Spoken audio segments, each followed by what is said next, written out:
You never know what's going to happen in this league, and that's why it's the best sport in the world. This weekend belonged to the Underdogs. Teams people weren't talking about stepped up, expectations got flipped, and suddenly a few early narratives don't feel so solid anymore. So today we're breaking down the entire weekend, what stood out, and what actually matters moving forward. And I've got Cody Janzen, the official voice of the Saskatchewan Rush, on the show to add a perspective you don't hear very often. Let's get right into it.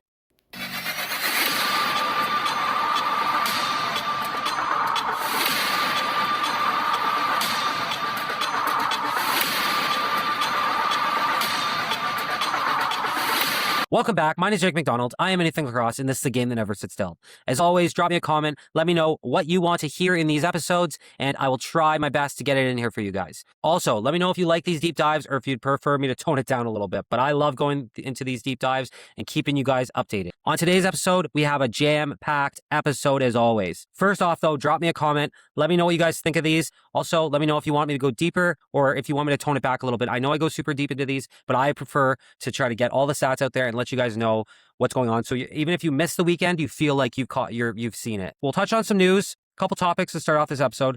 I'm going to go through the scores quickly with you guys. We're going to go right into the Cody Janzen interview after that. We'll come back. I'll go through a deep dive into this weekend, going through everybody's stats, all this stuff like that, so you guys know exactly what you guys missed.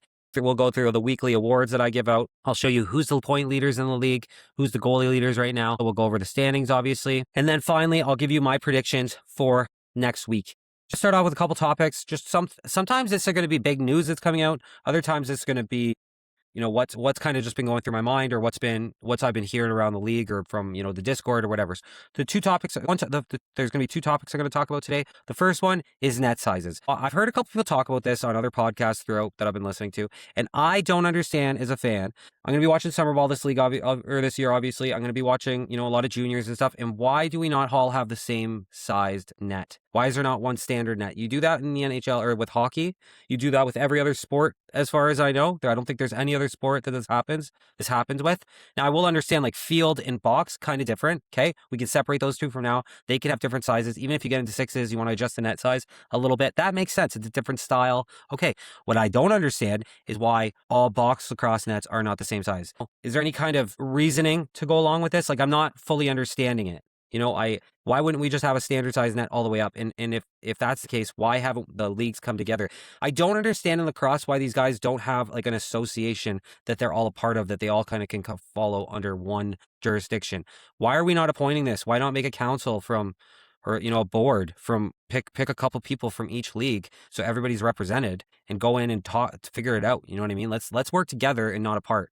So that's one thing. So if somebody can tell me why the net sizes aren't all the same size, I don't fully understand it. So it just doesn't make sense to me. It would make way more sense if everyone's standard. And then the thing is about these goalies is that even if they're big at first, they're going to learn how to play in that size of net. And then they're going to be able to get better and better and better. And then when they go to the NLL, when they get there, or if they get there, they'll be able to, be prepared for it, rather than you see them go through these different sizes of nets all the way up. And then it changes as they go up throughout the ranks, and where they play and what league they play and all this stuff. So let's get rid of that. That's the first thing that has to be done, man. Like that's crazy. This is to me, it just doesn't make the sport. It's not a great look for the sport, in my opinion. That's just my opinion as a newer fan coming in, looking at this from an outsider's point of view, because I still do kind of feel like I somewhat have an outsider's point of view being a newer fan. So I can see what works in other sports, especially hockey, because that's where I mainly come from, but where other sports are. And then why not just copy it? It's just, like, guys, you don't have to reinvent the wheel here. You do not have to reinvent the wheel. Copy what works. You have 4 major sports. You want to be the 5th. Well, how do you think you become the 5th? Is by going to copy those 4 other leagues and where it counts, which is net sizes. Not one of those other leagues has a different net size than their feeder leagues, right? So that to me, the net size has to be addressed at some point. So just something a little bit that I've been picking up on through listening to other people's podcasts, I can't remember whose it was. I think it might have been on OTCB that got brought up with Teddy and Pat, but I could be wrong about that. It could have been I listen to a lot of podcasts, guys. I've recently started listening to podcasts while I'm working. Not every time, but it depends on what client I have. I can kind of pop a podcast in, and that's where I've been listening to a lot of my podcasts, which is great. It's actually making work go by so much better. I never did this before. I never was a big podcaster. Now I have so many to listen to. I got to squeeze them in somewhere. So, and all the stuff I'm listening to is lacrosse. Like, I don't really listen to any other Who else do I listen to? I'll listen to, yeah, really, that's the only ones I listen to, boys. Like, is Chicklets, and then, and then, I will occasionally listen to Joe Rogan. I do, I will say that.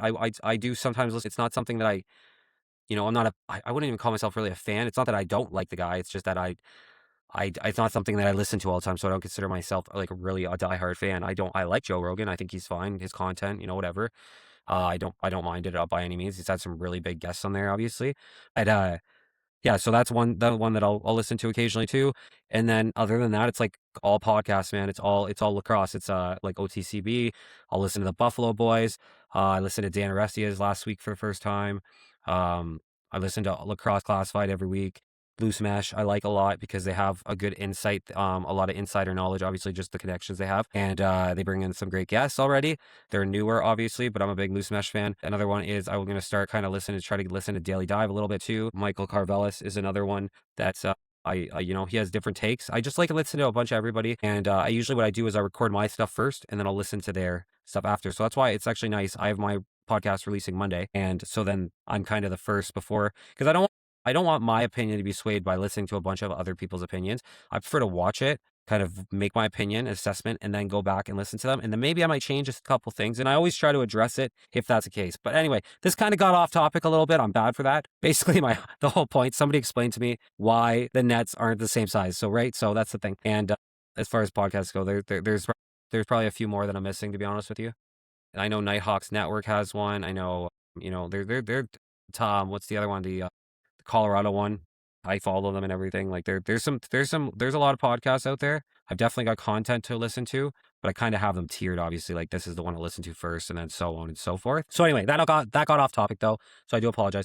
But Nets, somebody explain it to me why the Nets aren't the same size. So anyway, with that being said, okay, so now let's talk attendance. And I specifically want to shout out to Edmonton because they had their unboxing game this weekend. Great, great for the league to try to grow. I love it. Definitely think we need to make sure our markets are solid before we do expand. I'm on that train. Like, let's make sure we have solid markets before we expand.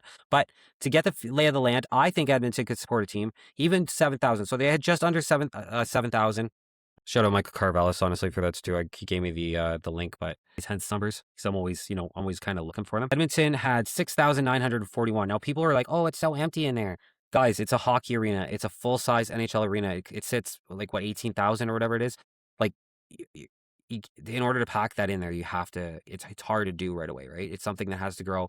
7,000 is more than other teams are still bringing in right now. We've got, but not by much, to be honest with you, but we've got Halifax at 10,000 this weekend. You've got Buffalo at 17,190. You have, like I just mentioned, Edmonton has 6,941. Vancouver had over 10,000, almost 11,000 fans in that building, 10,971. Chester only had 3,897. It looked empty in there. I'm not going to lie. Like, that looked fucking empty in Rochester this weekend. And considering they just had a really good weekend the weekend before playing Buffalo, the fans just start traveling to the States, I think, is the issue right now, to be honest with you. A lot of those Toronto fans, I don't think, are heading down to the States like they would be. That I think we got to give Rochester a little bit of the benefit of the doubt for that one. But at the end of the day, they got to figure out how to bring in some fans. Whatever they got to do, that's just way too low. Then you've got then you got Saskatchewan with 6, and that's not bad. That's really not bad. That's up. They're moving on they're increasing. I think they've kind of increased every week, and hopefully we kind of keep seeing this turn out. And we can keep seeing these things grow, because I like Saskatchewan. I hope they keep a team, because especially if Edmonton can get a team, Calgary, Saskatchewan, Edmonton, that's a good little trio for a nice little rivalry going there. So, and then Vegas, you have just under 5,000, so 4,928. Again, Vegas has the same issue that they're not downtown Vegas. They need to move their arena to downtown Vegas. I'm telling you, this isn't rocket science. If you look at the teams that aren't performing, that don't have good attendance numbers, they're just not downtown. That's honestly what it is. And you can, you can't show me one example of that not being true, essentially. So let's talk about the Edmonton game for a minute, though. I want to just touch on this real quick. I would have liked to see more fans in there, to be honest with you. 7,000 is not bad. That's kind of what they were averaging, like just under 7,000. We're going to call it 7,000 to make things easy. 7,000 fans. A big thing I heard, well, it doesn't look like there's 7,000 fans, and I'll tell you what the issue is with that, is all the lower seats were more money, and so fans just couldn't afford it or whatever. They didn't want to pay that extra money. They just wanted to get in the building. That is, to me, a little bit of a drop ball, because I'll tell you what the issue is. If those seats were not taken before game time, they should have started emailing their fucking ticket holders. You have their emails. Everything's electronic now. Start emailing them. You've been upgraded to this section. Do you want to accept? Yep. And that's all you do. And so at least then it doesn't look empty. right? So like, and if the tickets are sold and people just don't show up, that's a different discussion, whatever. But to the seats that were actually empty down in the lower bowl, why didn't you just offer an upgrade from your upper bowl people? Because the upper bowl, I seen it. There were lots of people up there. It just in the lower bowl, it didn't look like it. Dropped ball. Come on, guys. Like, I understand we want to try to make the most money. I understand we got to try to be profitable. I understand all this. You have to sell the culture. This is the problem with this fucking sport. Buffalo has sold the culture. Halifax has sold the culture. Colorado has sold the culture. San Diego is starting to sell the culture. You can look at the numbers a lot of times over there. They're looking to be better. San Diego is a little bit of an off one, but you have Halifax, Colorado, and now Vancouver even. Vancouver just put in, over 10,000 as well. So you have teams that are selling culture. You have to sell the culture. And in order to do that, you have to think of this as a long-term play. Or are you not? I don't know. What's this league's goal, right? You have to look at it like a long-term play, 20 years. Look at it 20 years. There's an old story that I can't remember where I heard this, but there's a story basically that a coffee company wanted to get into the Chinese market, and China just didn't have essentially coffee. They were tea drinkers, obviously, over there. And I think it's China or Japan. Correct me if I'm wrong. The region did not have coffee. They just didn't. So what did they do? They ended up making, a coffee company went over there and they ended up making coffee hard candy, and they put it out there into the world. And they ended up, what they did is after 15, 20 years, they started bringing in coffee slowly and espresso and all that stuff. And then the next generation obviously fell in love with it, and now there's coffee there, and here we go, right? It all started out with candy. It's the same kind of idea. You have to start out with an acorn and it's going to grow into a tree. Get these younger fans in the building. I don't care what you have to do it. It's an investment into your league. I'm telling you right now, I understand this isn't an ideal thing, but do you want to be the biggest major sport? The easiest way to do that is to go after the younger fans. Sell them this game. Sell them the passion. Make them passionate. I don't know what it is. I'm not a marketing expert, but there has to be people that are smarter than me out there that can that there's their whole fucking job, and they can figure out how to drive this league. What is the problem? Are you guys not hiring the right marketing people? Like, I don't understand. The product's there. I see it. I know because I'm one of them. So how do we get people in the building? Right? That's all you have to do.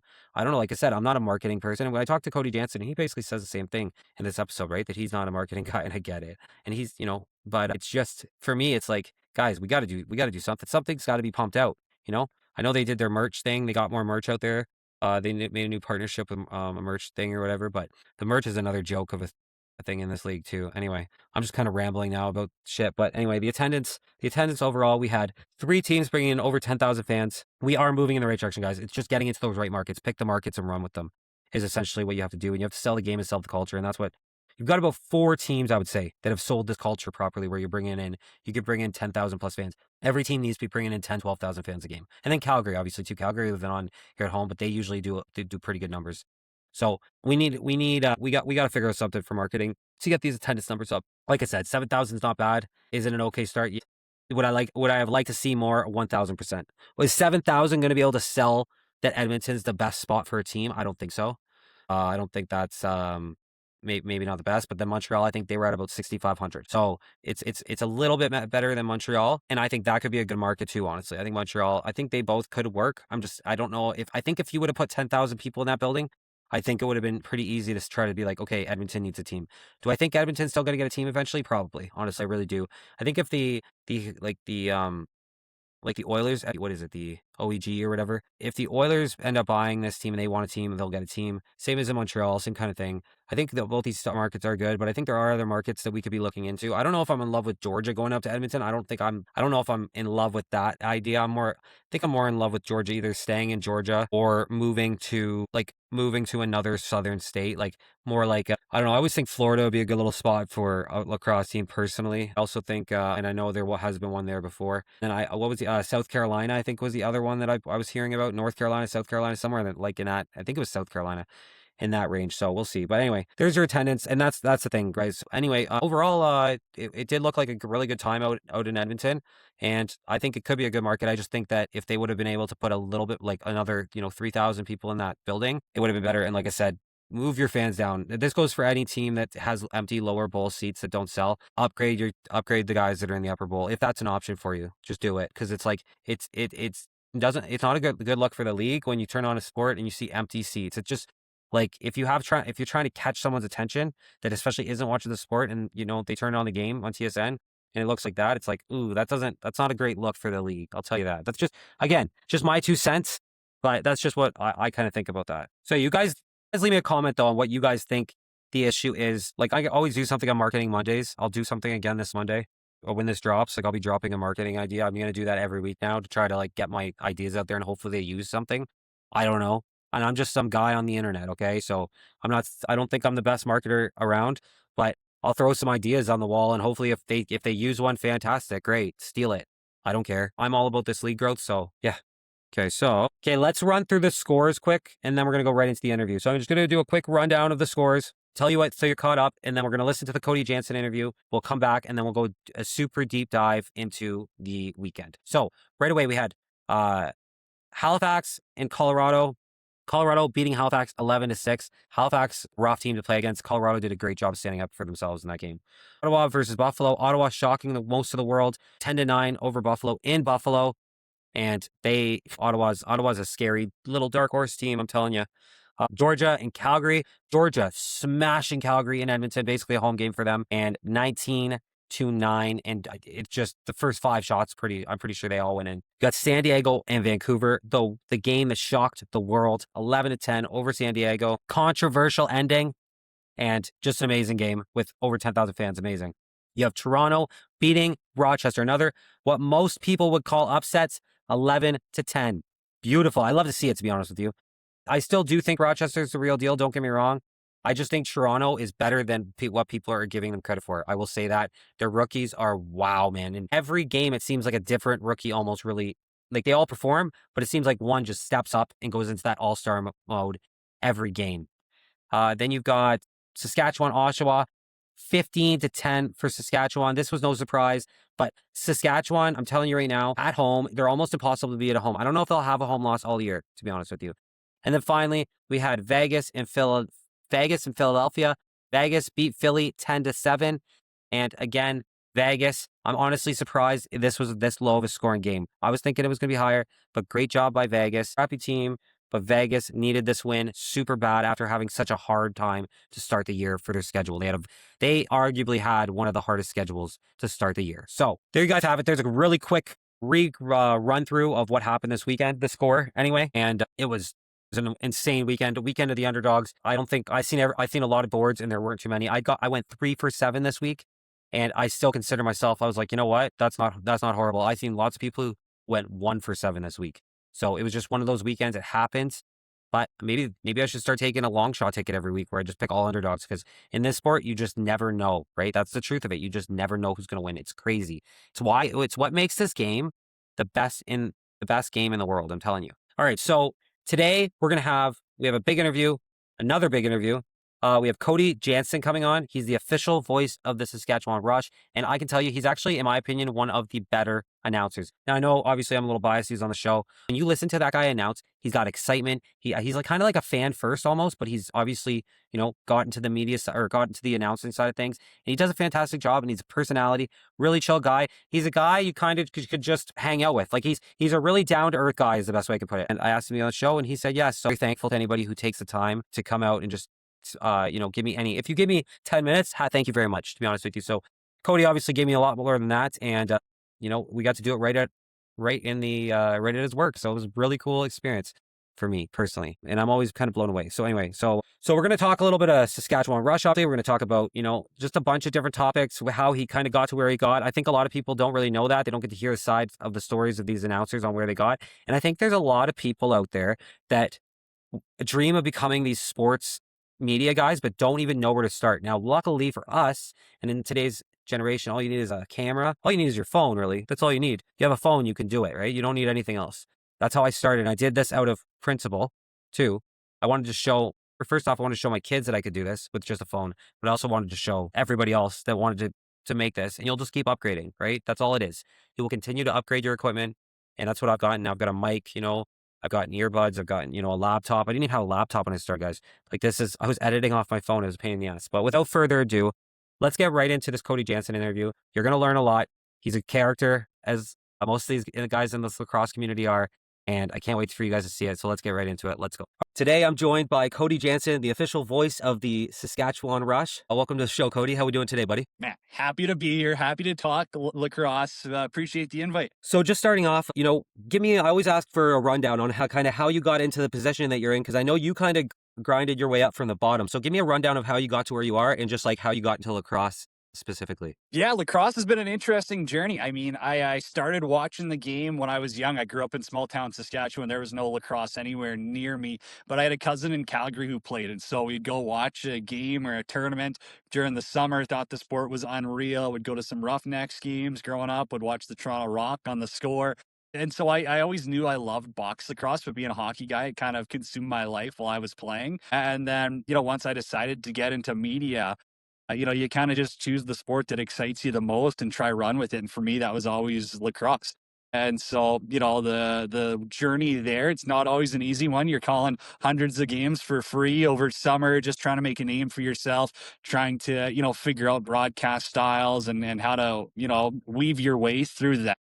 And getting the opportunity in Fort Saskatchewan to call a million junior games, senior games, having that support of people in the Rocky Mountain Lacrosse League and such to let me hone in on my craft, that was huge. Got the opportunity to call Worlds in 2019, and from there Rush got in touch.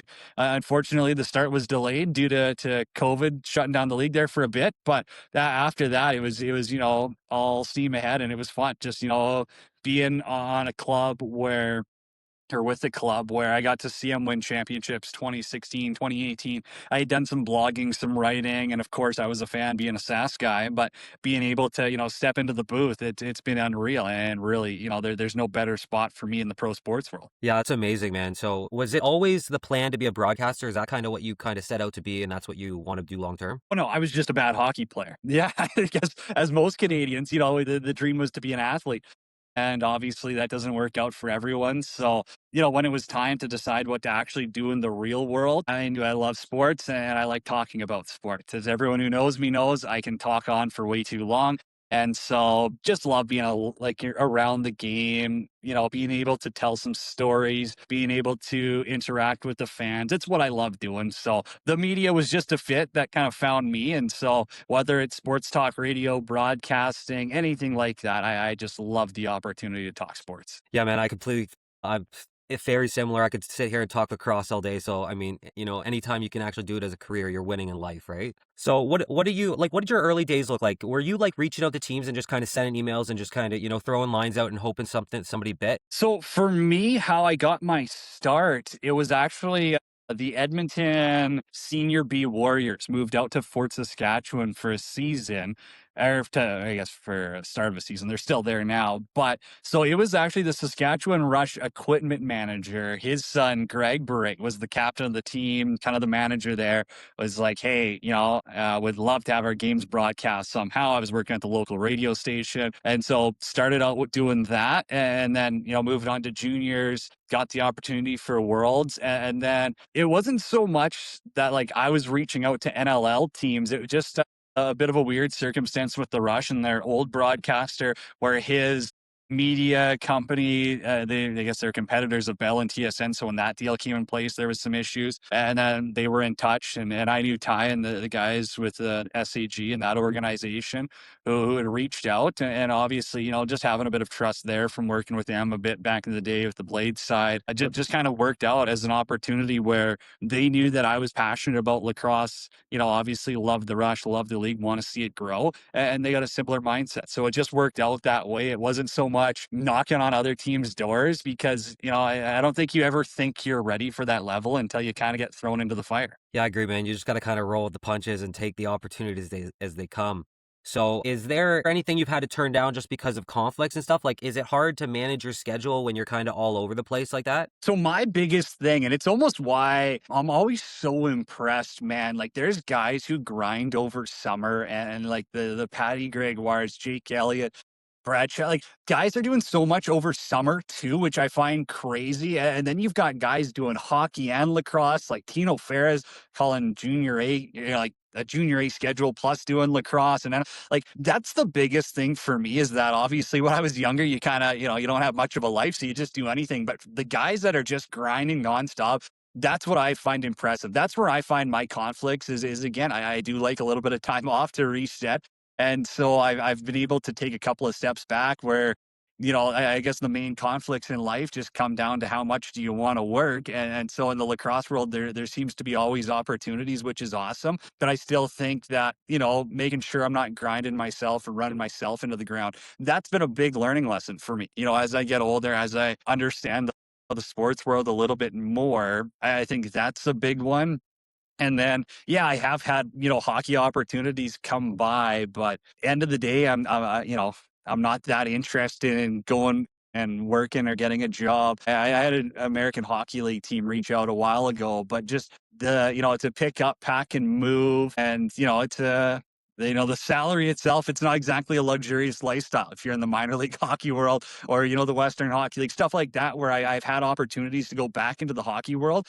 I've just, I love lacrosse, man. I believe that, the NLL can be the sport of the future, if done correctly. And I don't have interest in leaving. It would have to be a crazy scenario for me to, pack up and get out of the game, essentially. Yeah, I agree with you, man. I do think the NLL is going to be the cream of the crop. I already think we're pretty much there. We have the best players in the world playing in this league. But you know what? How do you think the league's shaping out? Do you see us getting to where these players are playing full time in this league and not really?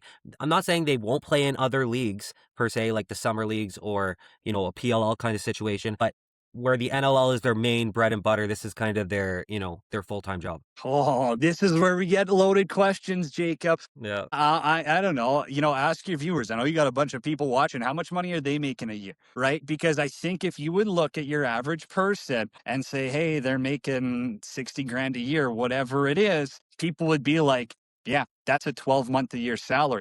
There's a lot of guys in the NLL making over that. Not everyone. There is, the rookies are, they're getting the bottom of the barrel here, but there is a fair amount of guys making what many would consider a yearly wage to play lacrosse for 5 months a year. Now, I'm not saying they didn't earn it. Damn right they did. They're the best players in the world. They're unbelievable lacrosse players. They're the ones putting, 1,000 to 10,000 fans in buildings, every single weekend. So have they earned it? Absolutely. They got to figure out a way to get the rookies paid. But I still think that there is a misconception that these players are making, 5 grand a season. And I think that that's kind of where that transparency, you're a Canadian, I'm a Canadian. We've seen it in the CFL. We're a big part of their negotiations where, all right, if you guys are going to claim poor, we're going to, release the salaries. And now that whole dynamic of, hey, maybe these guys aren't as poor as they claim because they're making X amount and it's public. I don't know. There has to be an interesting conversation. I think it's close. Curious about the whole summer aspect, how that would work. But at the end of the day, I don't think that the needle moves until you get all the players in market. And that's obviously a bigger conversation and one that didn't get done with the most recent CBA. So there's a few points there that I really like about that. I think that I understand what you're saying, and I think it's around $69,000 is like kind of the average Canadian salary, the median Canadian salary, in Canada right now. In the league? No, And no, no, no. The league. no, The I'm league's talking, like, no, I'm talking actual working people going to work. 69,000 is kind of that median salary, right? So, if we can get those players to there, and technically they would be kind of, which they're almost there kind of deal. League, I also think you have to give those top level guys that are making, outside in that construction world, $100,000, $200,000. You have to give them incentive to try to play in this league full time as well. So that's one thing. We really have to try to get those salaries up. I do do understand you what you're have saying, to but though? If that's the reason that they're holding the league back, I don't know. I go back and forth on that one, man. There's a part of me that is absolutely you need to keep some of the older veterans around because they've helped build the league. You want to treat them good. And there's another part of me that just says stick some dynamite in it, blow it up, and get the young guys here that'll actually move to market and fully buy in because that's the only way the league moves forward. I don't know. I go back and forth. I think it's an interesting conversation. I'm glad media members and people like yourself actually talk about it though, because for so long it was just completely taboo. well, that's what I find too. You're right there, and I know money's kind of a sticky situation. Nobody really wants to talk about it, but we have to kind of when players, the narrative that goes into this sport is they're not making enough to go full time, but nobody really is coming out and saying this is the number we need to hit in order to be full time. And that's what we need from the players is to say we need X amount of money to where we say we put everything down. We're not like in the contract when we sign it. We're not allowed to work other jobs. We have to be full time NLL players. Well, and that's where like the Lax Mag, they did that survey and there was guys saying that they need at least 250K to become a Yeah. full-time lacrosse player. If that's the case, man, grab the ball and punt it, right? Like, what are we doing here? Because, If you want to say full-time athletes, I look at hockey players in the ECHL and American League playing for, 30, 40 grand a year. They're playing 70 plus games. They're riding the bus every weekend. They're all living in market. Like I think we just need to figure out where the line is. And maybe that's why the next major league is a bit misconstrued or misunderstood, because if you want to be in the conversation with the NBA, the NHL, those leagues, man, it's like you and me running a 100-meter dash against Usain Bolt. We don't stand a chance. But if you want to put yourself in a conversation against a regular, professional league, I think there are comparables that, the NLL can and should get to. But as you said, you're going to rub people the wrong way, where those guys that are working great finance jobs and stuff decide, hey, I can't play lacrosse because I can't, drop my job and move to Saskatchewan, move to Oshawa, Halifax, wherever it is. But at some point in time, you're going to have that conversation. You can't just buy everyone out of their real job, because in 5, 10 years when they're retired, well, they're going to need a real job, right? So I don't know. I don't have a perfect solution. I don't think anyone does, but it's a fun conversation to have, because I think that we're going to get a point there in the next 5 to 10 years. I think so too. I always look at the NLL right now like it's similar to like late 50s hockey, where we were right before the expansion, that big expansion, 67. And I feel like the NLL is very close to that same point. In the next decade, I think we're going to get explosion. The numbers that are out are very positive. But one more point I want to touch on too is it's $80,000 a year per se. Let's just call it that for example. It's a lot different if that's all you're getting, or if you're getting housing and everything on top of that as well. So another thing is living in market. I think that's a super important thing that these players have to get wrapped around, their head around. Yeah, And but so what are your American thoughts on Hockey that? League players aren't getting their housing paid. Like, Yeah. in the ECHL they are, but they're living in dorms. I think that that's probably not the route you want to take, unless it's, the young guys, the rookies, whatever. The American Hockey League, though, when their average salary is $59,000, and, they're still having to pay for their housing like actual adults with jobs do, because they're getting treated like it is a job. I think that's very valid. It does just come down to, hey, you're working for 5 months a year. You have other time in the off season to run your camps. I don't know if playing in leagues is exactly what you want if you're investing all that into, but I guarantee you that, 3/4 of the teams in the league would have no problem saying, let's absolutely move everyone to market tomorrow and pay everyone that salary. Because right now, the way that flights and hotels and all those costs are going, it ain't helping these team owners one bit. Right. So you got to find common ground, and you got to find it sooner rather than later, because I don't know. I mean, there are concerns. There's the Canadian dollar. There's the economy there, travel and stuff like that ain't getting cheaper. And I don't see it getting cheaper. I don't think that, Air Canada, WestJet are going to be doing anyone favors anytime soon. So I just think that these are problems where if you just keep pushing it down the road, I don't know if it gets you closer. Yeah, no, absolutely. I agree with that. And what do you think about, like, I know this is a big hot topic too. Like, what's the what are you hearing around the league about flipping the league to summer? Because, a lot of the owners are saying they're not making money. And is it worth trying something new? I know it's super complicated, but is there positive talks about that? Or is that just kind of a hard no? Nobody wants to do that. No, it's all rumors at this point, right? But I have got to talk with a lot of players and know a lot of people in the lacrosse world who do find it interesting. But kind of as we've talked about before, the why comes before the when. Right. You have to know that if you are doing a major shakeup like that, either you're working with the PLL or you're going full enemy mode against them. There's no more lukewarmness here. And so if you're going to go all against them, you're going to have to raise salaries and become competitive, and that probably make the players full time and get them all in market. There's a lot of things though, like you need a heck of a media deal. You need money, revenue streams, these type of things. Because I don't know how the fan turnout would be in summer. I think in some spots it would turn out to be actually a lot better. And I think in other spots it would actually really hurt it to go to summer. So there's going to be positives, there's going to be negatives, but as of right now, I think that's a lot of hearsay and just people using it as a what if for, I'm not saying for clicks or for conversation, but I don't know how serious the conversations have been at the top end. I don't think that much. Yeah, I probably have to agree with you. I think it's more just kind of talk, and it is interesting to think about as like a thought experiment.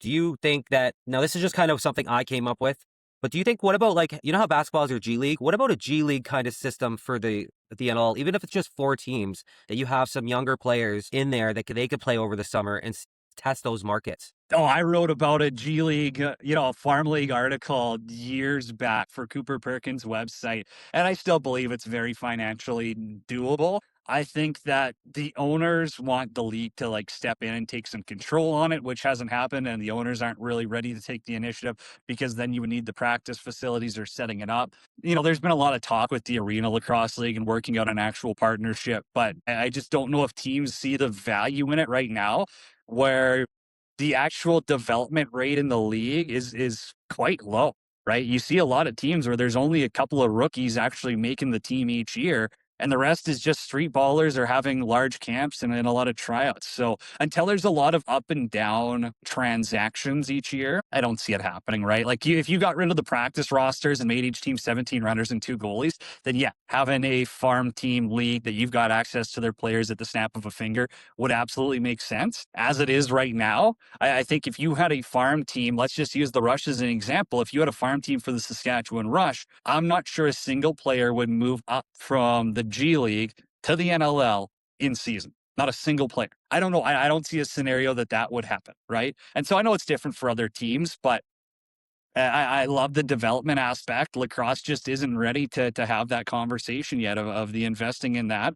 And there's a lot of reliance on summer ball. And well, hopefully Lacrosse Canada does it. And hopefully US Box Law, or hopefully, the WLA, the MSL, these are great development leagues and opportunities. It's a different game than the NLL. And so I'm not sold on that. But, the league here, not even the league. I just don't think lacrosse people are fully ready for that conversation yet. Yeah, I can understand that for sure, man. Let's talk about like marketing a little bit. I mean, just like the attendance. I know some teams are really doing great. You see like Halifax, Buffalo, obviously Calgary always fill the stands. Saskatchewan, for me looking at it, it looks like they used to have a lot more fans. They had a couple, I think not last week, but the week before was a pretty filled barn. Like, do you find, and I know I used to live in Medicine Hat for a couple years, so I know those Saskatchewan fans are very passionate. Do you find you see that in Saskatchewan? Out of the guys that do show up to the games? Yeah, I think that's what it's kind of been at right now, is that right now is the diehard lacrosse fans that are showing up. And I think that that's kind of been the marketing angle that they've taken, where it's, less about the party, the show, like not bringing in celebrities, concerts all the time, and more so just strictly focusing on lacrosse. And I don't know the whole business side of things. There's people way smarter in this world than me that handle all that stuff. Obviously you want to see it get back up to there. I don't think there's any reason for this team to be under 7,000-8,000 fans a game. I think that that's a very hittable target. And so obviously there's been a little bit of turmoil post-COVID and just getting everything dialed in. But in reality, pro sports goes through ebbs and flows everywhere. I remember a time when the Edmonton Oilers were struggling to fill seats and they got Connor McDavid. So, that's just the way pro sports are. Like the Rough Riders have trouble filling their seats until the Western Conference final. It's not a shot at any organization or team. That's just the way sports are, right? That's the way the new generation is. Man, we live in the laziest generation possible. Just to get people off their couch is tougher than it's ever been, especially with the easy access of, watching online, listening. There's just so many other options, things to do. It's tough, man. People have a heck of a job to get people in the building. And so it's unfortunate where the Rush are at, but honestly, they're putting an emphasis on getting that lower packed again, bringing back that atmosphere and just bringing back the old vibes. That's how it's going to grow, is people got to remember how fun the Rush games were when there was 10,000 plus in the building, and you got to work your way back up to that point. It's a challenge. And I think that they're, willing to accept it. And honestly, I don't think the sky's falling for them either, right? Like they're still averaging more fans, or as many fans as a lot of these teams. It just doesn't look that way because they're in a 15, 16,000 seat arena when other teams are playing in junior hockey barns. No, absolutely. I mean, Saskatchewan, I know their fans are passionate and everything, and they will come out. And I think as the season goes on and as they do, continue to keep winning games, you're going to see the barn get more and more packed as the time goes on, because that seems to be how everything goes in sports, no matter what you're talking about. No, Saskatchewan's just such a fantastic team. I always throw out ideas for marketing. Like, I'm like you, right? I'm just a dummy fan. Like, I'm just throwing out stuff, and hopefully maybe one of my ideas might stick and maybe somebody will pick one up. I came up with was maybe having, something digital where once you buy so many tickets, maybe that 10 tickets, you get a personalized message from one of the players. Just, a quick, just something really easy for one of the players to do, the captain, a coach, anybody in the organization. So that's kind of my idea. What do you think about that idea? And also, do you have anything that you think this, specifically the Rush or even other teams in the league, could try to drive more fans into this game? Because it is really just about seeing it. Oh man, if I had ideas, I'd be, I'd be somewhere other than here. I don't know. Again, I don't mind your idea, right? If everyone buys in, if the players buy in, then yeah, freaking right. I mean, like, I don't know. There's no business to it. It's just like I think like selling people on cheap beer in the atmosphere is kind of the way to go. So we'll see. I think you got to market that party. You got to make sure that fans are coming there and having fun, enjoying the atmosphere, and making sure that it's a memorable night out for them. Right? People want to make sure that they're getting value for their dollars. Rush tickets. I mean, they're cheap, man. You get in 20, 25 bucks, and you're gonna watch the best lacrosse players in the world. Like you're not getting that deal anywhere else. And so yeah, it does come down to I think, fans want to fill the building, they will. And you can have a million great ideas, but at the end of the day, I don't know. There's going to be one that's going to work and you just got to find it. No, I completely agree. And like I said, I think there's a lot smarter people out there than me that know marketing better than me, but I'll just keep throwing them out there and trying to, give my 2 cents on them, essentially, try to help them out as much as I can. So how are you like, are you super excited for the Rush this year? Obviously, I think that, they went to the finals last year, obviously lost against Buffalo, nothing to be ashamed of out there. But this year they look packed. They really didn't make much moves on the offseason, and they came in with kind of the same group of guys. So, what's the atmosphere like there? And I'm assuming everybody's looking to win a championship this year. Yeah, I mean, the vibes are high. But I think that there's also a calmness because this is the expectation. It's not like they're like, man, we're shocking the world right now. No, everyone on that team, on the floor, on the bench is like, this is a team built to go back to the finals, and losing in game 3 isn't good enough. Right. So the expectation's there. I don't think this is a team that gets too high or too low pretty much ever. And so, yeah, I mean, the energy and stuff around it's awesome. It's a fun team to watch. It's a team where the expectations are, sky high as they get. And so I think that aspect is fun. And I think it's also a lot of business. It's maybe, not as fun in a sense of, it's more predictable. You know what you should be getting every night from this team because they're veteran players, because they're pros. And so, that challenge is one to embrace too, where you're getting everyone's best game. You're a team that went to the finals, pushed Buffalo 3 quarters last year in game 3. And, we're arguably one bad quarter away from being NLL champions. I think that the expectation there really benchmarks what everyone else brings to the table when they come to play Saskatchewan. And so that's made it, also fun this year because you're getting a lot of damn good games when everyone's throwing their heaviest punches at the guys in green. Yeah, no, absolutely. And I mean, everybody goes in there knowing what you're going to get with Saskatchewan. Take me back to when Saskatchewan Rush first, kind of started there. What do you see between that team now? Because that was a championship team that went from Edmonton winning a championship there into Saskatchewan winning a championship there as well. Do you find that it's a better team now, or is it same caliber? Do you find it's on that type of level? Yeah, I think that there's a bit of both. I think that the league is, this isn't a hot take. The league's more watered down now than it was in 2016. Like there was 9 teams back then, and then the Rush had a lot of the best offensive players and defensive players in the league. So they were the heavyweights. They were the juggernauts. Now everyone seems to have a few of those guys on their team. There's no longer a team with 9 superstars. If you look at the lineup, the rosters were insane at 2016, 2018. Those Rush teams were crazy fun. I think there are a lot of similarities though, too. And this Rush team has the opportunity to put themselves on a pedestal like the old Rush teams because they've got, they've got a veteran calming netminder. They've got a defense that runs with the best of them and can defend with the best of them. You got an offense that can put the ball in the net. So they're right there. But end of the day, legacy comes from lifting cups. And, you got to win a couple of mugs to put yourself in that conversation. I mean, it's always easier looking back at a team and be like, wow, look at all these Hall of Famers and stuff, right? And I'm sure we'll be saying the same thing about this team eventually. And I find it really special watching, a father-son captain a team and also coach a team. Like that is something that you don't ever see in sports, really. No, you don't. But if you met them, it's exactly who they are. They're the most, they're just the best people in the world. That Keenan family's incredible, but it starts at the top. Derek is just, the consummate pro when it comes to everything he does. Doesn't matter if it's, meeting with the media, power play meeting or anything. Like he is just a genuine guy who is very detail oriented. He's very level headed. He does everything with a purpose and reason. And you can see it in Ryan. It's why he's the captain. And I would argue and say he's a top 3 captain in the league right now. Like there's no doubt in my mind that if you had to go to war for one guy wearing a C, he's up in the conversation with the best of them. And the way that he continues to elevate his play on the floor just shows he is next level. Yeah, absolutely, man. Like that whole team, there's 5 guys can score. And what I say about Saskatchewan all the time is you never know where it's coming from. It could be, there's 5 different guys really out there that can put the ball in the net. And I think that's what makes them such a scary team to play against. On top of their defense and on top of Frankie. Like Frankie is having such a good season so far. Yeah, Frankie's a stud. Skiggs is an absolute weapon back there. But yeah, you've got the offense. You've got the big 4, right? I think that when this team takes that next step, it's going to be because of the depth players consistently showing up. You need a little bit more out of your Brock Haley's, Josh Zawadas, Clark Walter, Levi Anderson. Like, you need that bottom four to step up. That's why Buffalo won 3 championships in a row, right? It is because they're big guns. You know what you're getting from them. And it was their depth guys putting them over the top. That's what the Rush got to find in their offense, right? You know, if you find that, you become a championship team real damn quick. Yeah, absolutely. And it's true. Depth is what wins you championships. You obviously have your stars, but your depth also has to get going and kind of score when those stars get crowded or whatever. So, break us down on what it's like to call a Saskatchewan Rush game. Even go back to your first Saskatchewan Rush game. How was that like to call?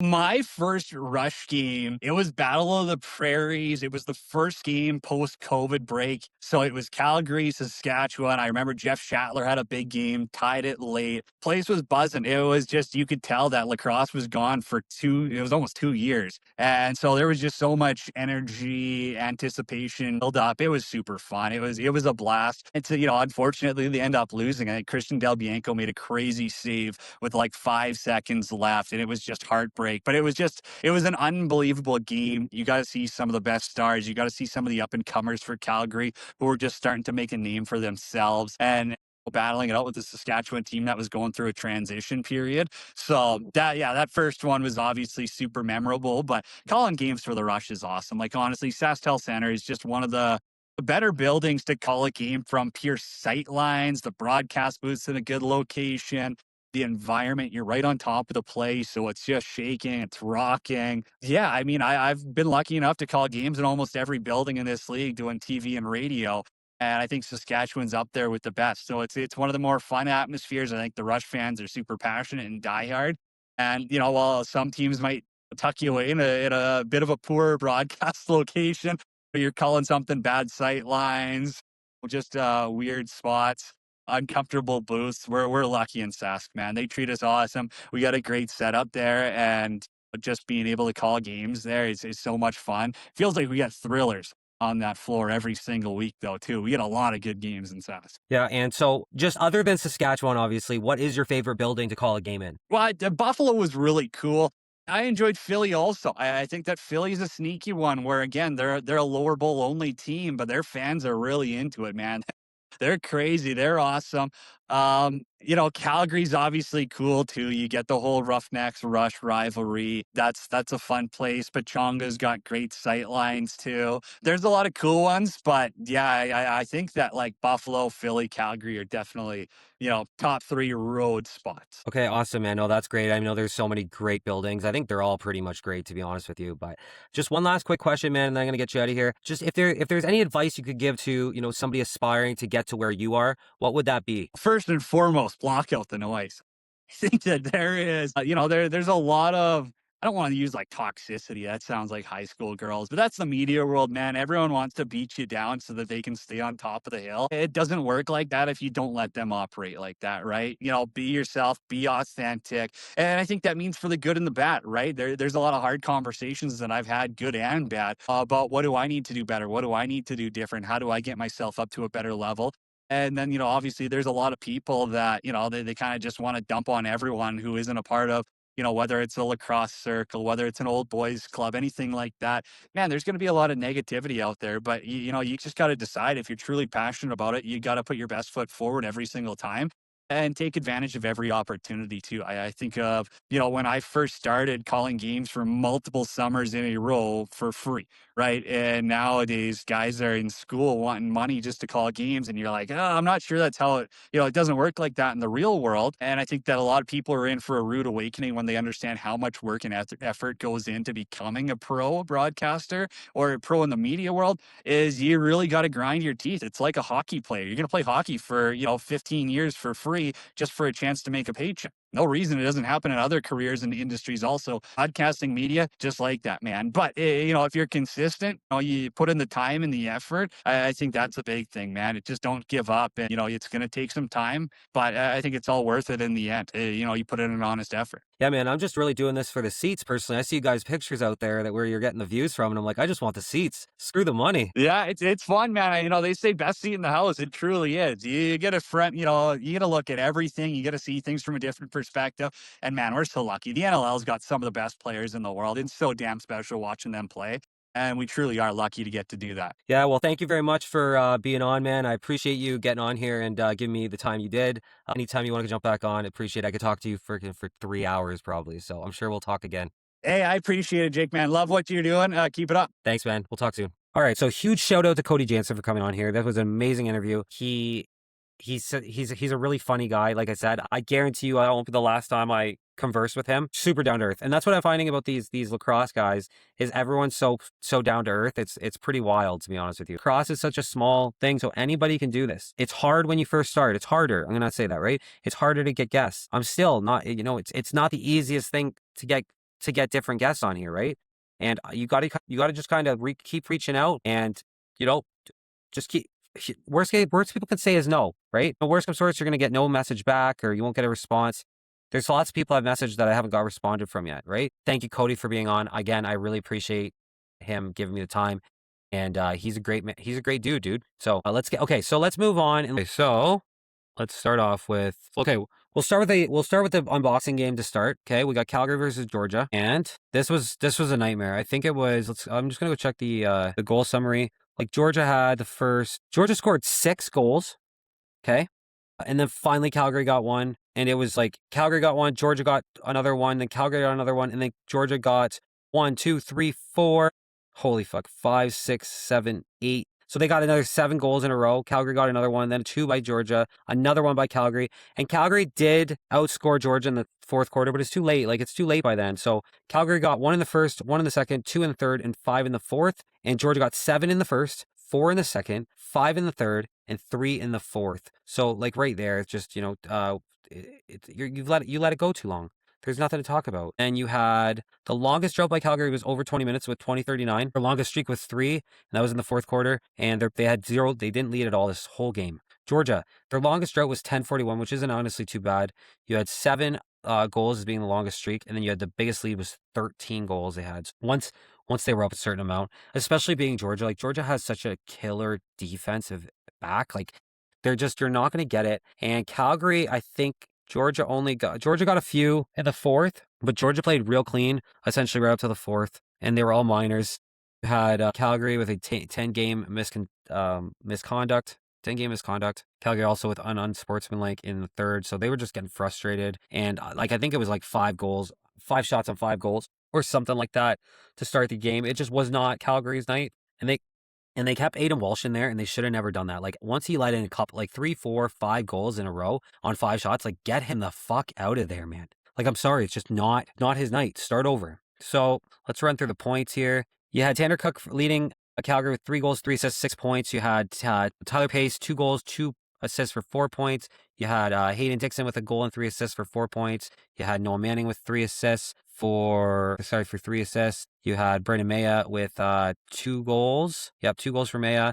Riley Lowen with a goal and an assist. Usuka with an assist. Nice little breakaway, though, he had. And you had Salama with an assist. You had Bennett Smith with an assist. You had Cam McLeod with an assist. And then everybody else. You had Anatso with 17 loose balls, but he's a face-off guy. Anatso was 83.9% in the face-off circle, so that's pretty good overall, obviously. Really, really good, actually. And loose ball leader, yeah, he was a loose ball leader, but I guess the next one would have been Tanner Cook. Now, on the other side of things in Georgia, man, you had Lyle Points. Is Lyle back? I hope so, man, because I've been saying that.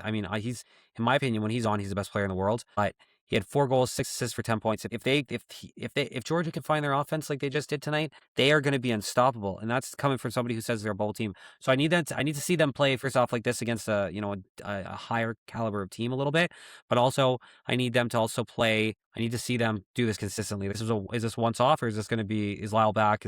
Brian Cole was another one that I was super impressed with. 3 goals, 5 assists. For 8 points, just massive. Lyle also had 6 loose balls, just to shout out. So Shane Jackson, 3 goals, 3 assists, 6 points. He had 13 shots on goal as well. Nolan Byrne has been it's not unfortunate, but CJ Kirst and Owen Hiltz and even Sam English over there, they've kind of eclipsed the rookie race, and Nolan Byrne should somewhat be considered as well. He put up a goal and 5 assists. He's just been fantastic out here. He's got 7 shots on net, 3 loose balls, so he's doing a bit of everything out here. You got Eccleston with 4 goals, 1 assist for 5 points. Keen Moon, another guy that I really like that's a rookie, 2 goals, 2 assists for 4 points. Nice little stealthy pickup for them too. That was a later pickup that they got, and I said that was going to be that was a killer pickup for them. You got Caleb Benedict with a goal and 2 assists, 3 points. Seth Van Scheppen with a goal and assist, and Jordan McIntosh with 2 assists. Kaysen Tarbell with 2 assists. Jacob Hickey with an assist. Liam McGrath with an assist, which is a rookie as well. And Brett Dobson had an assist as well. And then for goalie stats, you had Aiden Walsh. Not his night, man, but just honestly, it was more of those. The first 5, man, just killed him. When you let 5 in on 5 shots, you're just done, like, basically. So he had 10 goals against, 29 minutes, so just under half the game played. 26 shots, 16 saves, and he had a 61 save percentage. And then Cam McLeod came in. He also had let 9 in, 29 shots, 20 saves, and 69 save percentage. So absolutely atrocious on that side. And then you had Brett Dobson play 45 minutes, and he had 34 shots on 30 saves, and he had an 88.2 save percentage. Wow. And then you had Shanahan come in. Calgary did step it in the 4th. I don't think they would have got as much as Dobson was in there finishing it out, but 15 minutes, and you had 10 saves, 15 shots, 10 saves, and for a 66.7 save percentage. Again, absolutely huge. Face-offs for them they got killed. Mike Manley with 33%, and you had Brent Trumbull. I did see him win one or two there. Like, he was 4 for 23, 17%. But Anasio was actually a really good face-off guy that a lot of people don't talk about. The fact that they just didn't show up to play that night, and I don't know what it was. It would have been nice to see them win in Alberta, but it is what it is. Now Calgary, everyone kind of expected them to finish the bottom for sure. The coach didn't seem as mad. I think they've kind of gotten a lot better of a, team overall morale boost after that last win, but it's still, they got to come ready to play. So anyway, let's go down to, we got San Diego Seals versus Vancouver Warriors, 11-9. This was a heartbreaker, boys. Like, Curtis Dixon, what a run they come back from, first off, Vancouver. And then there's like 14 seconds left. Curtis Dixon comes down, jumps in the air, puts the ball in the net, and they said his 1 foot was down. They called it a no goal, first off, which this is where people are going to argue. I think they should have called it a goal. It's going to get reviewed anyway. And then they called it no goal. It got reviewed. There wasn't enough conclusive evidence in order to call it a goal. So you have to have enough evidence to overturn the call. So that's why I think that if it was called a goal on the field, which I think it should have been, give the player the benefit of the doubt in this situation, in my opinion. And when it comes to this, because how it was the defenseman was by his foot, so you couldn't see exactly where his foot was. Now, I don't know why there wasn't a corner camera. Maybe there is, or maybe there isn't, whatever. Maybe they have more angles than I do. But I can tell you right now, from my angle, it logically, it doesn't make sense how he would have had his foot down there, in my opinion. He could have been dragging his foot. I'm not saying he wasn't for sure, but what I'm saying is that I would have liked to have that called on the field, and then even got reversed and said, okay, if we can't see his foot, we're going to overturn it. But again, it would have been the same result. Whatever the ref called on at that time was going to be the result. I think it's a disappointment that went the way it did. I'm sorry. I just think that Vancouver should have been given the benefit of the doubt. They should have let that goal count, and then they should have reviewed it. And then if they couldn't overturn it back to a no goal, should have counted as a goal. Even talking about marketability for the league, let's just put everything else aside for a second. That sells games, boys, and that's what puts people's asses in the seats. When you get to leave that building feeling like, oh my God, I just seen the best comeback of my life. That's a core memory for a kid or anybody, so that they're gonna come back next time. Again, I think a little bit of a fucked up call by the refereeing there. I'm usually pretty good on the refs, but there was some stuff this weekend. That one, to me, that was a bad call. That's just my opinion. I know there's the other side of things, and at the end of the day, San Diego probably needed the win way more than Vancouver did. So, you know what? We are focusing on that. To be honest with you, San Diego, hats off to you guys. You played a great game overall. You contained them, and that's what you did. And shout out to them. So, you had San Diego getting 3 in the first, 4 in the second, 2 in the third, and 2 in the fourth. And then you had Vancouver getting 1 in the first, 5 in the second, 1 in the third, 2 in the fourth. So very close game, obviously. And you had the longest drought for San Diego was only 12-10, so not too bad.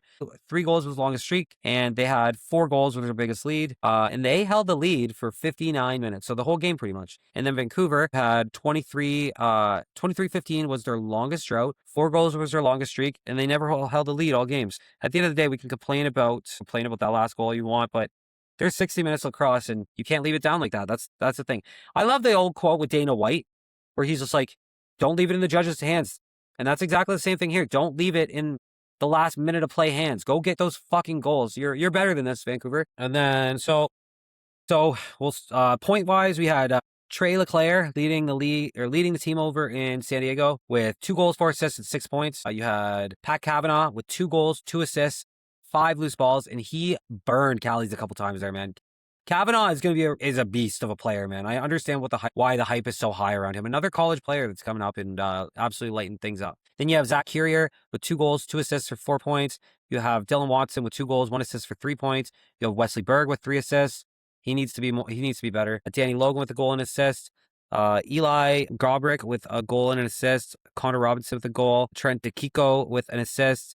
Zach Deacon with an assist. Matt Wright with an assist. And you actually, honestly, Trevor Baptiste had a down night for himself over in the faceoff circle. Not saying it's a bad by any means. Still went 19 for 24, 79.2%, so almost 80%. You cannot freaking hate on that by any means. Loose ball leader was 9 by Zach Currier. Also, Gobrick got 8 as well. Pretty nice. And then you have Vancouver. Keegan Ball leading the thing over there. Very spaced out. A lot of guys contributing over here. Keegan Ball, 2 goals, 2 assists, 4 points. Adam Charlambides with a hat trick, 3 goals, 6 loose balls for him as well. Plowrich with a goal and 2 assists. He's stepped up more. Jesse King, 3 assists. Would like to see him get a goal. Don't get me wrong. Curtis Dixon with the 1 goal, 1 assist, but got robbed there. Reed Bowering with a goal. Shane Simpson with a goal. He was big.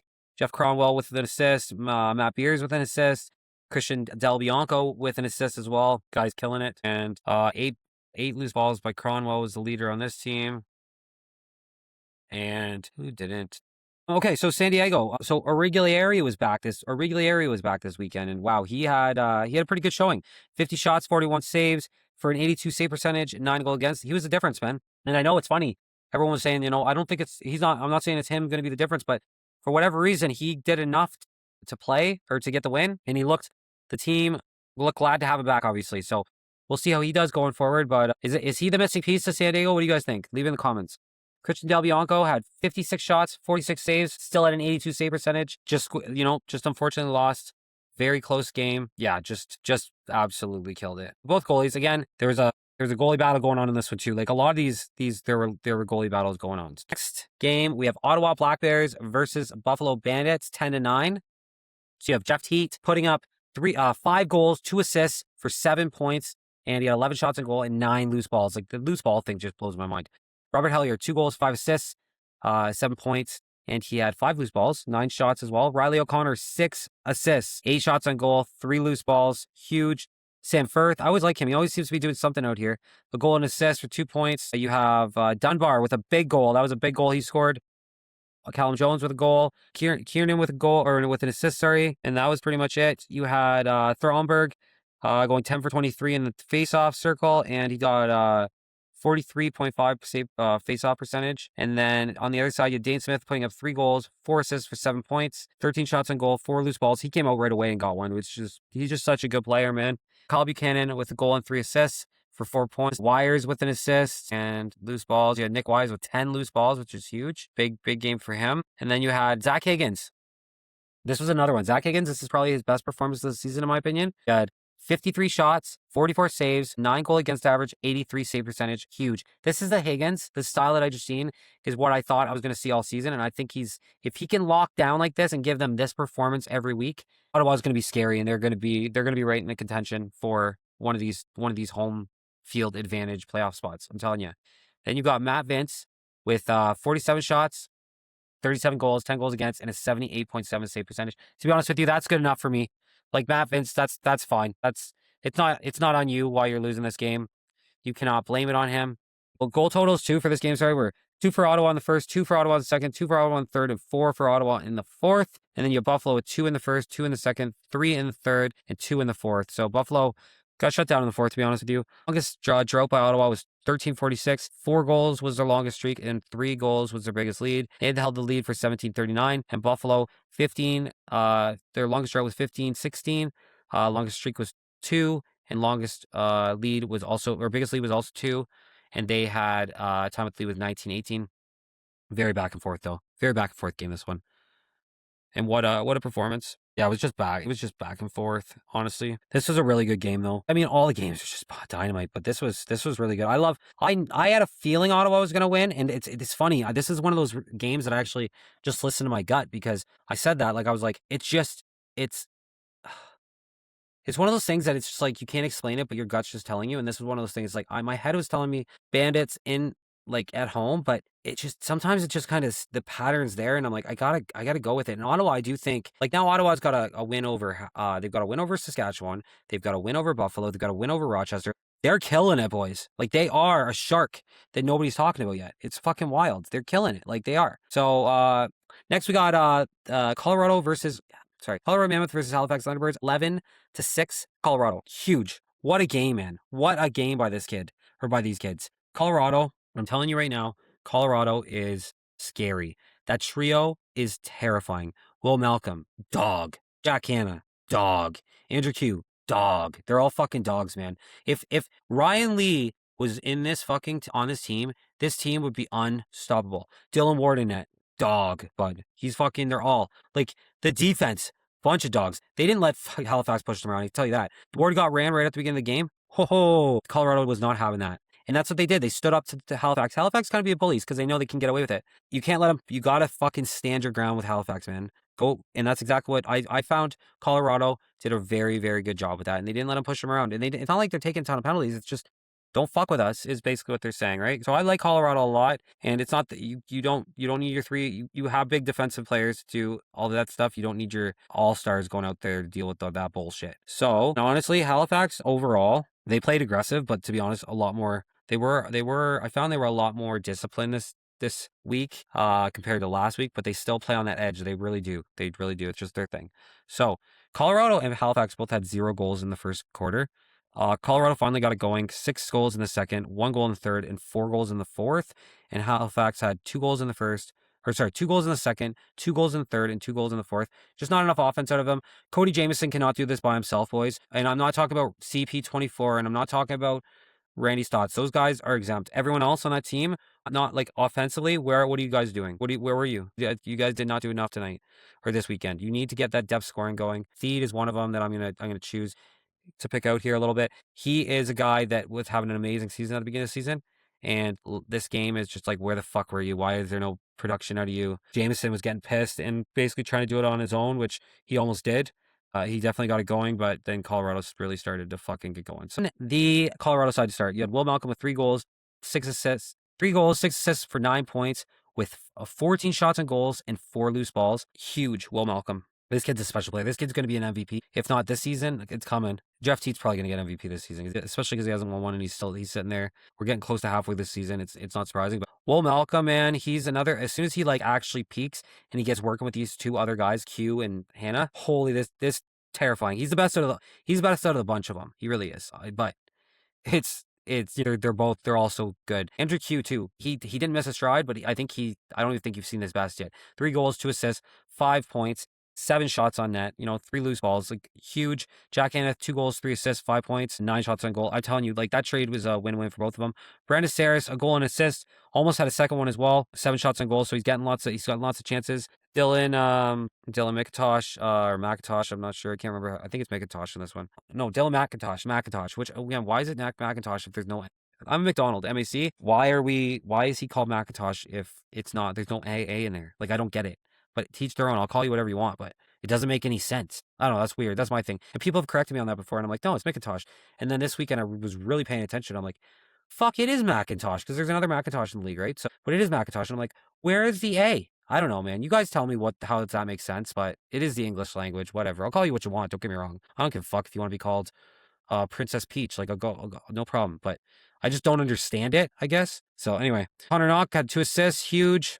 Tim Edwards, a goal, a big goal too. Robert Hope with an assist. Dylan Hess with an assist. Jordan Gillies with an assist. Dylan Ward with an assist. Huge. Face-offs were 7 for 21 by Pilato. 33%, so not great. And then over on the Halifax side of things, you had Randy Stotts with a goal and 4 assists, 5 points, 13 shots on net, 3 loose balls. Cody Janzen with 3 goals, 2 on the power play, and you all had 10 shots on goal and 7 loose balls. Like I said, Cody Janzen can't do it all by himself. He's not to blame for this, other than he is the captain and he needs to get his fucking guys going. So, but skill-wise, individual player-wise, he is not to blame for this by any means. You have CP24, Clark Peterson, with 2 goals and an assist for 3 points, 9 shots on goal, and 4 loose balls. Dawson Thied, he had 11 shots on goal, but they just weren't overly aimed great. He had 1 assist and three loose balls. He's got to be better. I know most guys don't like calling individual guys out, and to be honest with you, I get it. I just don't. At the end of the day, I'm just gonna go by the numbers and go by what I see and what I see you've done before. And I've said it, like, Thied's one of the better players. When I went to watch, he was a guy that really caught my eye when I was there for the opener. This was not the same Thied, so get it together, big guy. You got to put up more. You need more. They need more production out of you if you guys want to win the championship, which is what I think we're striving for here. Like in Halifax, like it's time. It's time to win a championship for that group. Like, so anyway, you got Jason Knox with an assist. You got Ryan Tafanko with an assist and 7 loose balls. That's a huge right there. You've got Tyson Bell with an assist. No empty net goals this time. No empty net goals for this time for Tyson, but he's got an assist. Brendan Bobberry with 5 shots on goal, but no points, nothing on the board. Will McLeod, nothing on the board this time after such a massive. You had Withers, 66% face-off percentage. Graham Hosek with 9 loose balls. And then, okay, so let's get ready to goalies. You had Dylan Ward with 55 shots, 49 saves, and he had an 89.1 save percentage. Absolutely killed it. Wow, what a stud of a performance. Then you had Halifax, Warren Hill, 6 goals against, 24.5 minutes, 28 shots, 22 saves, and 78.6 save percentage. Not the time to pull him. Cody Janzen said that. It seems like to me like there might be a little bit of an issue there between the coach and Jameson. And that's just my speculation. That's nothing I've heard. But to me, it seems like that one comment that I seen Cody make with you, like 6 goals, I don't think it's the right time to be pulling the goalie or something along those lines. I don't want to paraphrase him by any means, but it didn't sound like he was overly happy with the decision, which again, that doesn't mean there's everything going on, but the pressure is going to start building with these guys with every loss because they are meant to be a championship team this year. I'm telling you, they're supposed to be contenders. And right now, the way, like, that's a big game for them. I do think that they really need to win that after losing. Like, they've lost out at the last, I think they've lost the last, three out of 4 games they've lost or something. No, wait, it'd be more than that. They've lost 4 out of 5 games now, I think is what it is, because they lost Saskatchewan twice. They won in Ottawa. They lost in Oshawa. And then they lost this weekend. So right there, that's 4 to 5 games they've lost. So I don't think that's good enough. I think they're better than this, and they've got some work to do to get going. Drew Hutchinson, you know what? He honestly played worse, to be honest with you. He had 19 shots on, he had 14 saves, and he had a 73-point save percentage. So I think it was just, again, the coach just trying to spark something, and it just didn't really work out, to be honest with you. It did actually, well, I should say that completely, because it did work out to a point, because it did get them Halifax going a little bit, but I can tell you right now that was not Warren's fault that they lost. They can't score. You can't get 0 goals in the first quarter and be like, oh, what happened? Luckily, the other team did it as well, but then to go into the, second and kind of start getting lit up, I don't like it. Let's just put it that way. So next we have the Philadelphia Wings versus Desert Dogs, Las Vegas Desert Dogs. Vegas beating Philly 10-7, which again, I wasn't surprised about this one. This was actually, in my opinion, what should have happened, or what was expected to happen, I should say. So Philly had a goal in the first, 2 in the second, 2 in the third, and 2 in the fourth. And then Las Vegas had 4 in the first, 1 in the second, 2 in the third, and 3 in the fourth. Las Vegas, to be honest with you, they just keep going and going. They can score from a lot of different places. Fraser, just an animal. Oh my God. In this one was a good game, to be honest with you. You had Philly, longest drought was 2036. 2 goals for their longest streak, and then 1 was their biggest lead. And then Vegas, you had 1925. 4 goals was the longest streak, and 4 was the biggest lead. And to be honest with you, it was really, for the most part, like, Vegas essentially separated themselves in the first and kind of just held on to that. And they continue to score, obviously, but they just kind of really did a good job containing. So, and just keeping that pace. So right off the bat, Brendan O'Neill, which started everything out tonight, you had 2 goals, 3 assists, 5 points, 13 shots on goal, and 3 loose balls. Eric Fennell, which I love this kid, 2 goals, 2 assists for 4 points, 9 shots on goal, and 4 loose. Joey Rez had 4 assists. It's weird. These guys that normally do a lot of the scoring don't seem to be doing as much this year. But anyway, still not a bad performance by any means. Only 4 shots on goal and 4 loose balls. So he's kind of being the facilitator this season, it looks like. Michael Sowers, another goal tonight. 7 shots on goal, 2 loose balls. He's a little beast. Caputo had a really nice goal. Chris Corbell had a goal. Blaze Riordan had an assist. Dalton Young had an assist. We had Rowlett taking the face-offs, going 16 for 21 and a 76 face-off percentage. So realistically, pretty solid. And on the other side of things, Connor Kirst was a killer this week. He had 2 goals, 2 assists, 4 points, but he could have had more. 2 shots on goal and 7 loose balls. You had Adam Poultris with 3 goals out there and 7 shots on goal. You had Jonathan Donville with 3 assists. It's Jones with 3 assists, so kind of a down night for him a little bit. Chase Frazier, 2 goals, 9 shots on goal. Chris Klutzer. You had Klutz getting a goal and an assist and 10 shots on goal, 5 loose balls as well. Jackson Weber had a goal and assist. John LaFontaine had a goal and assist. Nick Preston had 2 assists. Killen had an assist. Brendan Goodwin had an assist. Josh Jackson had an assist. Hammer had a rough night in the face-offs at 5 for 20 for 25 percentage.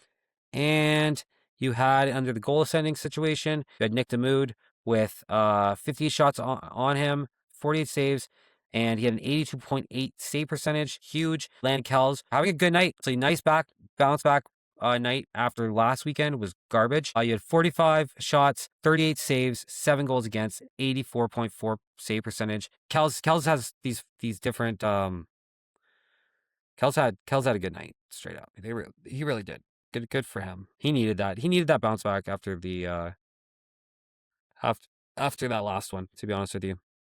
All right. So next we had Oshawa and Saskatchewan. Saskatchewan beating Oshawa 15-10. Huge game for them. Again, Saskatchewan's going to be maybe next to impossible to try to beat at home. It's going to be insane. You had Oshawa putting up 3 in the first, 1 in the second, 3 in the third, and 4 in the fourth. You had Saskatchewan putting up 4 in the first, 4 in the second, 2 in the third, and 5 in the fourth. So just really consistent. Oshawa had the longest drought was 2016, and they had 2 as their longest streak and 1 as their biggest lead. Saskatchewan had 13 drought, 5 was their longest streak, and 5 was their biggest lead, and they had the lead for over 52 minutes. So obviously Saskatchewan, as much as Oshawa, they kind of found their scoring. Keeping Saskatchewan at 10 is solid after, especially after they put up 21 on Vegas. But you do kind of, you got to get more out of you. And Oshawa is getting to the point now. I don't hold this against them at all because they played pretty good overall. But I just don't see it. I don't know.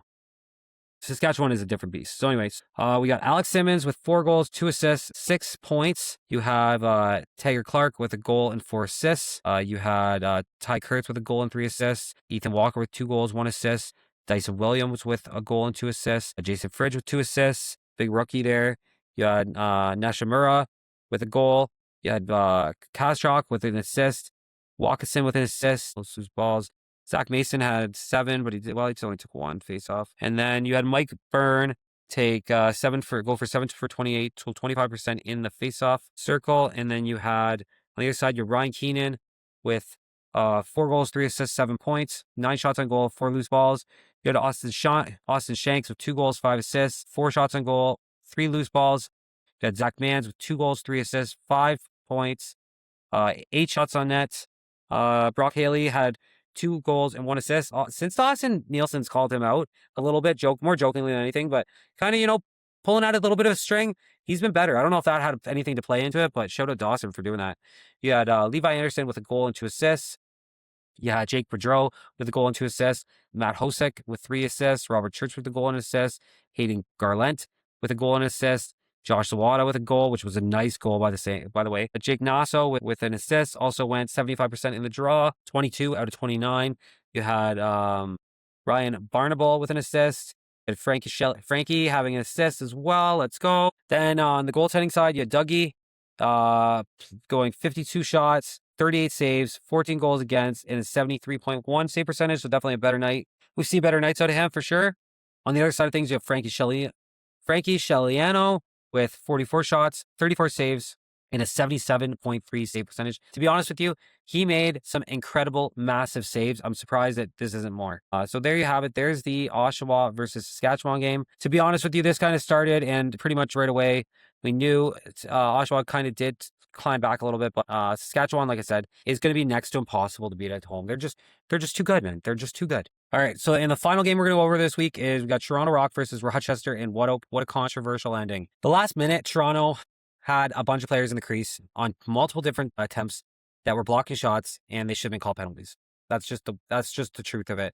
I'm not even, you guys know me. I'm a Rochester hater. Ha ha. No, I'm not. But like, I'm not the first guy to stand up and, defend Rochester. But like Toronto, that rule, I'm not in love with it. And I think I heard Jumbo say this. That rule needs to be updated where, I think whatever rule it is, it's the Buffalo Bandits rule essentially. That rule needs to be updated a little bit. And this is why I'm just like so more on just keep players out of the crease. If you hit the goalie, if you get hit with the ball and you're in the crease, it should just be a penalty on the player. I don't care what the circumstance is. Just make it a penalty, black and white. And then that's it. That's it. That's the only way to do this. You can't do it. This gray area bullshit. I think you have to do it like that. I don't like blocking. I don't really like guys in the crease myself.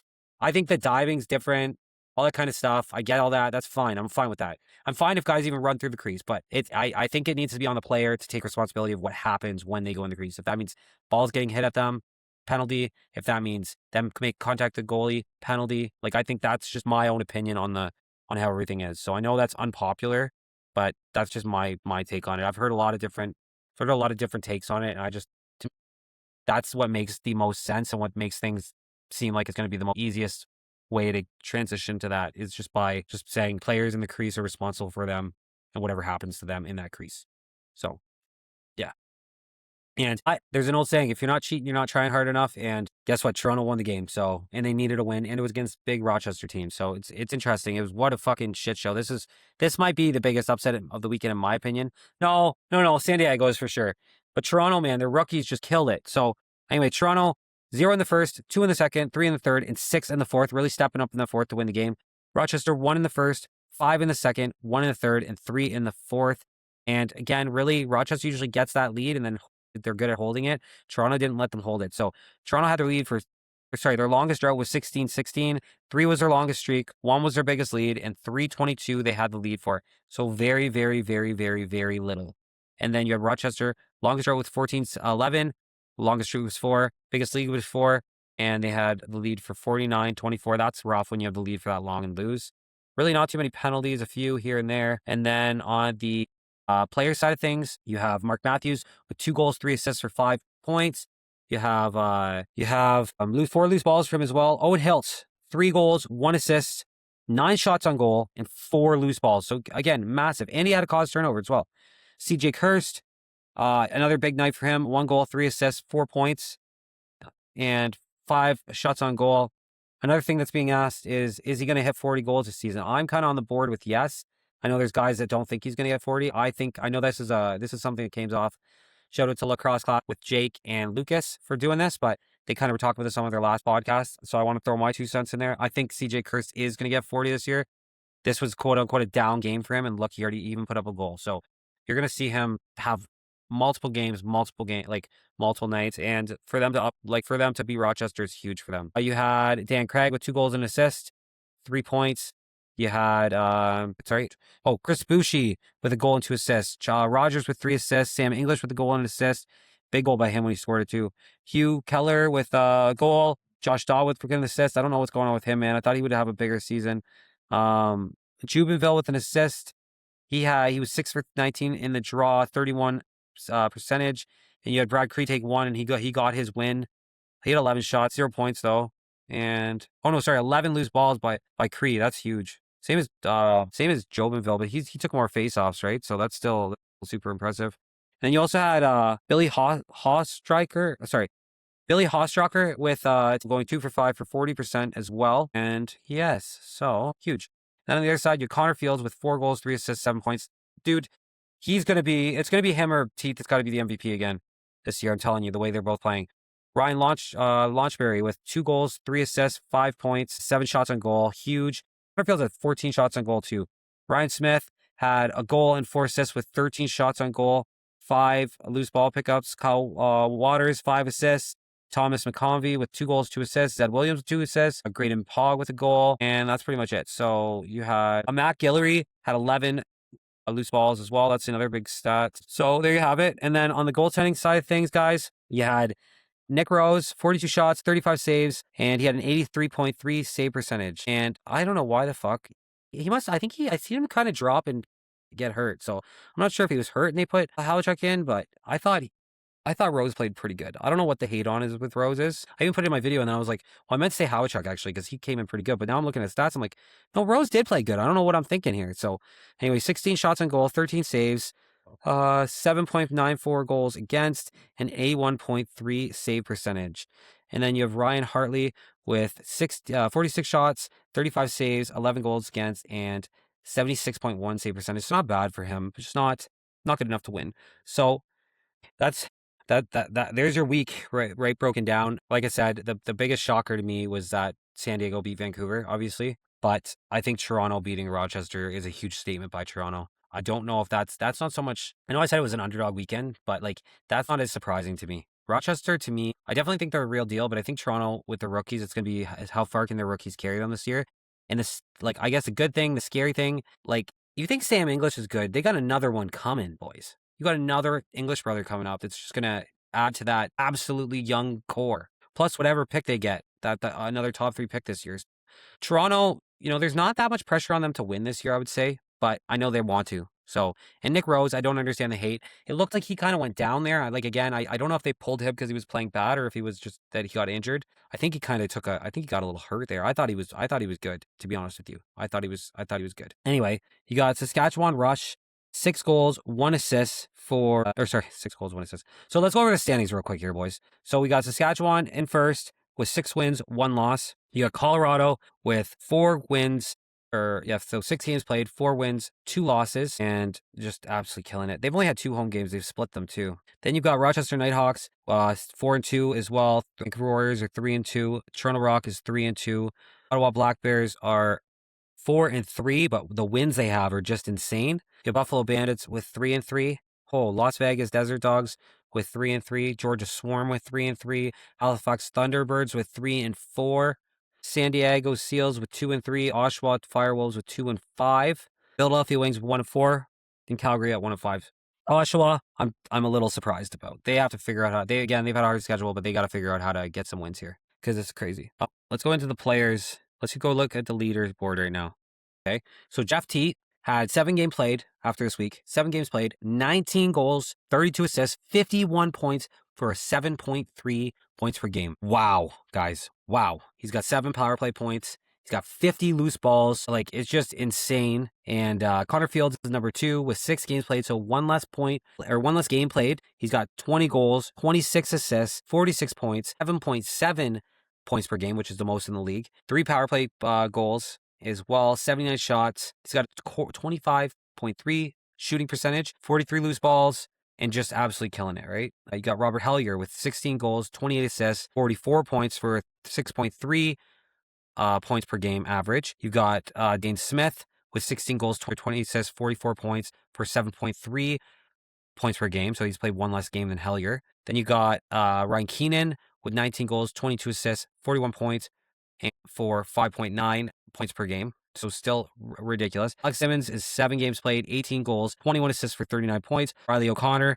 11 goals, 28 assists, 39 points. You got Ryan Launchberry with 11 goals, 27 assists, 38 points. You got Mitch Jones with 14 goals, 23 assists, 37 points. You got Tyler Pace with 11 goals, 25 assists, 36 points. Will Malcolm's just on the outside here with 16 goals, 19 assists, 35 points. I think he had one kind of off game, I want to say, but he is a stud, bud. And I'm telling you right now, holy cow, he's got to be, I think he'll finish in that top 5 probably this year, especially that trio now. It's just, they are insane. They're insane. Callum Jones at Ottawa has the most caused turnovers by 19.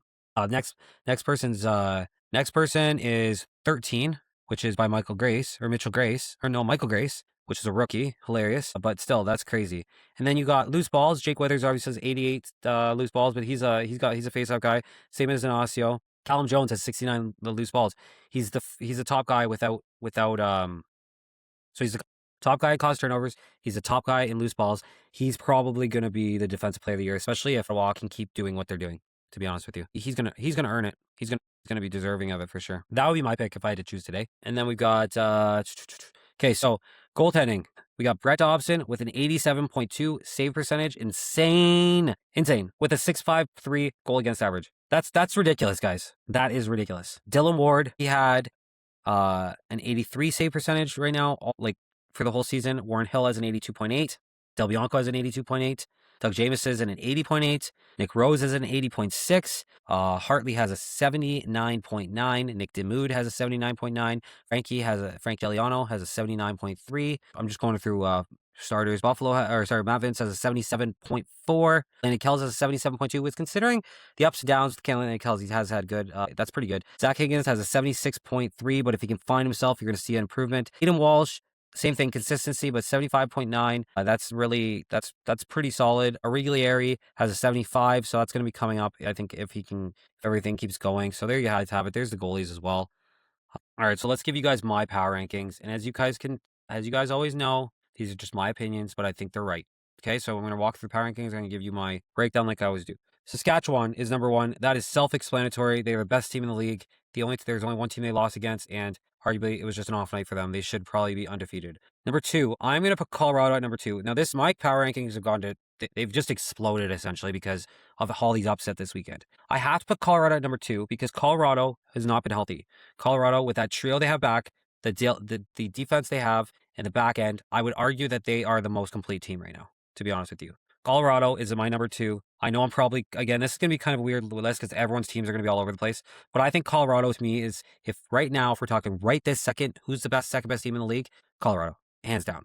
You got number three, we have Ottawa Black Bears. You cannot tell me that after they beat Rochester, they beat Rochester, they took Halifax right to the end as well. They beat Buffalo. Now, they beat Buffalo in Buffalo, and they beat Saskatchewan. They're the only team to beat Saskatchewan. Ottawa, at this point, the way their pedigree is and the way that the teams that they have beat, there's no way they can't be in this spot, in my opinion. I think Ottawa right now, if Higgins can play the same way he did this week, Ottawa can beat anybody in the league right now. I do believe that.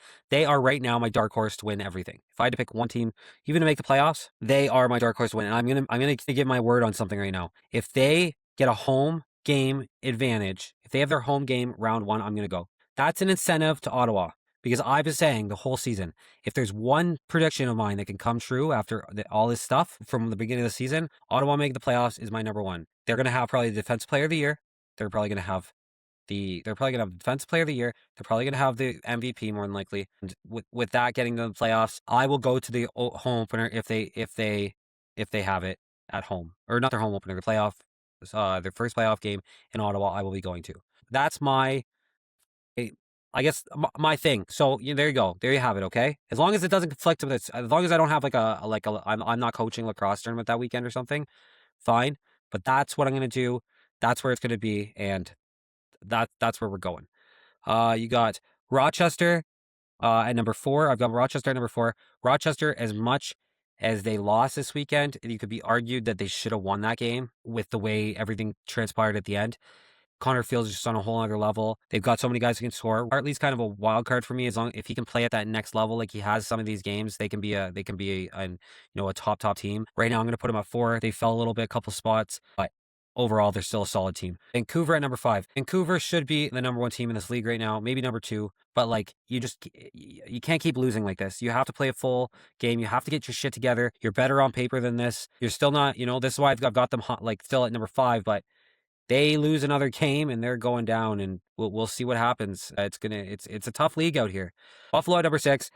To me, Buffalo seems like they lost their step a little bit from last year. Obviously, they don't have as many depth scorers. To lose this game at home is pretty rough. Again, a little bit of controversy maybe here, but at the end of the day, Ottawa played absolutely fantastic, and Buffalo they just weren't good enough tonight. Or this weekend. So we'll see. I can't see them losing again, but we'll see what happens. Again next week, but we'll see what happens. This is back-to-back losses for Buffalo, and I don't even remember the last time that happened because their record was real good last year. Then I got Halifax at 7. You guys know how much I've been praising Halifax. I still think they're a championship caliber team. They have to figure it out. What the fuck's going on? You guys can play aggressive. I have no issue with that. That's your style. It can't just be three players pushing the wagon. Jameson was obviously frustrated this weekend. You could fucking see it. He went out and scored 3 back-to-back goals, I'm pretty sure. Jameson, Randy Stotts, again, he's always pulling his weight. CP24 is pulling his weight. Those three, if you're in those three category, fine. You don't have to, you just keep doing what you're doing. The rest of Halifax, where are you? Why aren't you scoring anymore? You have to go get this job done. This is your fucking job. You owe the people of Halifax a championship. You've been there long enough. You've got enough. You've gotten brought over with a fucking killer championship caliber roster, head start, all that kind of stuff. Go get it done. There's no more excuses. Halifax is better than what they're playing, and they're pissing me off. Like they're pissing their fans off. I've got messages from a few different Halifax fans, like, what is going on? And I told them, don't worry, guys. This is still early in the season. Like, I know we're almost halfway through and everything. Halifax will find their way. They've had a rough schedule too, right? That's no excuse. They're better than these teams. They are. They should be at the top of the fucking league right now. They are better than these teams. I'm telling you. They just need to fucking play like it. Play like you're supposed to be. That's it. That's what you need to do. And I know I've got a couple of Halifax players following me. I don't care. I don't care. I love you guys. I love the guys that follow me. I love the guys that don't follow me too. You have to play better. This is the thing. I don't care. This is my fucking job, okay? It's not actually my job, but I want it to be. What I have to be honest. And honestly, Halifax has not played to their potential. Get it together, unless you're those three guys that I named. Theed is one guy that I'm calling out. I'm calling Theed out. What the fuck happened, Theed? Because when I came and watched you in Halifax in the opener, you didn't play like this. Stop the rough stuff. Stop the bullshit. And go put the fucking ball in the net, okay? That's all you got to do. You guys have all the skill in the world. This team is a championship caliber team. I still think this will be the final. Halifax, Saskatchewan, I'm on that right now. Obviously, like I said, Ottawa's kind of my dark horse right now.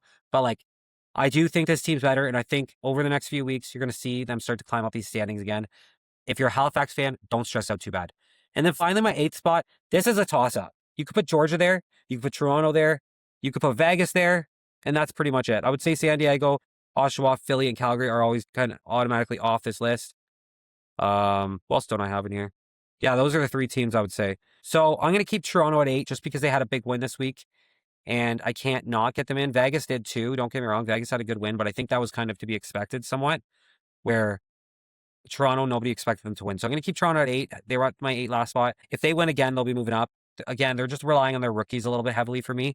But, I mean, they're still an absolute killer team. So let's run through my my players of the week, okay? So we're going to go for like offenseman of the week, player of the week, whatever you want to call it. We're going to go Jeff Teat, obviously. Just the way he led Ottawa to beat Buffalo in Banditland is just, it's just too much. 5 goals, absolutely huge. Let's pull up his stats exactly just so I don't butcher them. I know I read them earlier, but we're going to go to all games here. Pull up the Ottawa game. Yeah, Jeff Teat, 5 goals, 2 assists, 7 points, 11 shots on goal, and 9 loose balls. He's my player of the week. There's nothing to talk about. Jeff Teat, in my opinion, I think he's got the advantage where he's going to win the MVP because he hasn't won one. Connor Field has won one. I think if it comes down to those two and it's close, I think Jeff Teat gets the nod because they're trying to give Jeff Teat the face of the league. Is it fair? No. Is it? Whatever. To be honest, I think Connor Fields and Jeff Teat are going to be so close by the end of the season. I do think he's going to get the MVP. If it was me, like I said, if it was me, Ottawa made the playoffs. Jeff Teat had, in that top 3 for points and had a lot of other like loose balls and all that kind of stuff. I'd have to give it to him. I'm telling you, he's the guy. He's led this team and he's just killing it. So, shout out to Connor Fields with 4 goals, 3 assists as well. But his team didn't win. That's another big thing. And then Ryan Keenan with 4 goals, 3 assists as well could have been an option. No problem. Yeah, my defense player of the week, I would love to give it to another Ottawa guy, but I don't want to give it to 2. So I'm not going to go with Callum. We're going to go with Brad Cree with 11 loose balls for Toronto in the comeback win. He was just huge for them. Loose balls are a huge stat, like I always say, and I just liked the way he played all the way around. So I'm going to give it to him for defensive player of the week. Goaltender of the week, I mean, it's hard not to give it to, obviously, Brett Dobson, just because, look at the low score. I'm going to give it to Dylan Ward. Taking contact, absolutely killing it. An 89 save percentage, just the backbone in Colorado. And a good reason that they are bound they have a really good shot at going all the way this year. And they're a team that most people, including myself, wasn't really thinking about. But with the additions they've made in the offseason, the trade to get Jack Hand over here, Will Malcolm just really making a step up. It's hard not to argue that Colorado's not one of these top teams in this league. And then we've got rookie of the week. Oh, this is a hard one, man, because there's a couple guys. I mean, it's like you could go Owen Hiltz. He had a hat trick this weekend. That was huge. Another one that comes to mind is Pat Cavanaugh. Pat Cavanaugh burning Callie's burned in my head. And then you had Saris that had a really big week too. I'm going to go with Cavanaugh this week. I think Cavanaugh, to me, and no disrespect against the other two. You could either choose either one of those guys and it would have been been a fine, acceptable pick. Kavanaugh, though, has impressed me so much. Impressed me last week, impressed me this week. And just like I said, him burning Callies to me is just burned in my brain. And for that reason, I'm going to take him. All right, so next week we have, I'll have 3 games on. I don't watch them in enough detail for the way I like to anyway. So first game of the week, we have San Diego versus Philadelphia. That is a toss-up game. San Diego played a lot better this week. Are they going to be enough? I just have a funny feeling Philly at home. Philly's going to take it. That's my guess. And a score of like 13-11 sounds about right. 15-13, 13-11, something like that. Then you got Vancouver versus Ottawa. Boys, I love chaos. You know how much I love chaos, and how chaotic will it be if Vancouver loses again? I'm going to take Ottawa. I think Ottawa is, if they can beat Vancouver, no one's going to be able to deny that they are a top team. And that's what I think. I think Ottawa's looking at like this, like everyone's not talking about us, and let's go prove, like, quote unquote, these top teams in this league, we're better than them, and they are proving it. They've got to win against Saskatchewan. They've got to win against Rochester. They've got to win against Buffalo. They need to win against Vancouver, and then really the only other team is like Halifax. And then they're solid. Colorado now too, but like they are looking good, dude. They really are. I'm impressed. So I'm gonna go with Ottawa. This is one of those games that my gut's telling me Ottawa. I don't know what it is. It's like I was looking at it and I'm like, my gut just tells me Ottawa, and I'm gonna go with Ottawa. I'm riding with Ottawa. Ottawa's right there for that could be. I like Colorado right now. Ottawa's dragging me in. I love Toronto Rock. I like Halifax. Fuck, the list goes on of the teams I like. I have a special place in my heart for Oshawa. So it's like I don't know what fan base I want to jump on. I might do something. I know I was gonna originally. Anyway, I'll talk about that after. Then we got Georgia versus Toronto. I think Toronto wins this game. Georgia, they're so good defensively. We're going to see if Lyle's back for real. We're going to see if that offense can produce again. Toronto, though, I just think they're a better team than Calgary, obviously. And I think their rookies step up. And I think this is a young team versus a young team as well. And I think Toronto takes this, so to be honest with you. At home in Hamilton, in the Hammer, let's go. And yeah, I think they take it. And then you got Oshawa versus Colorado. It's one of those things that, like, for some reason, Oshawa, it doesn't make sense, but I think Oshawa might take this game. But I am going to go with Colorado. Just that trio's too much. Back end's good. Defense is top notch. Like I said, I really do think Colorado is probably the most complete team right now. For any of my OG followers too, I did a series a little while ago before the season started trying to pick my favorite team. And I just said, okay, it's going to come down to the last between whoever wins between Toronto and Halifax. Now, I feel like I should say neutral sometimes, but other times I feel like I just want to be a crazy fan on a team. As you can see, my Leaf stuff, I've got a Leaf tattoo. I'm going to end up whoever team I'm going to get on. I'm going to get a sign made up for my bar. I'm going to get another tattoo probably on this shoulder. Maybe I'll put it on the same arm. I don't know. But I will be getting another tattoo of whatever team I end up being on. But do you guys want me to pick a team, or do you want me to, would you prefer me to stay neutral? Like, what should I do?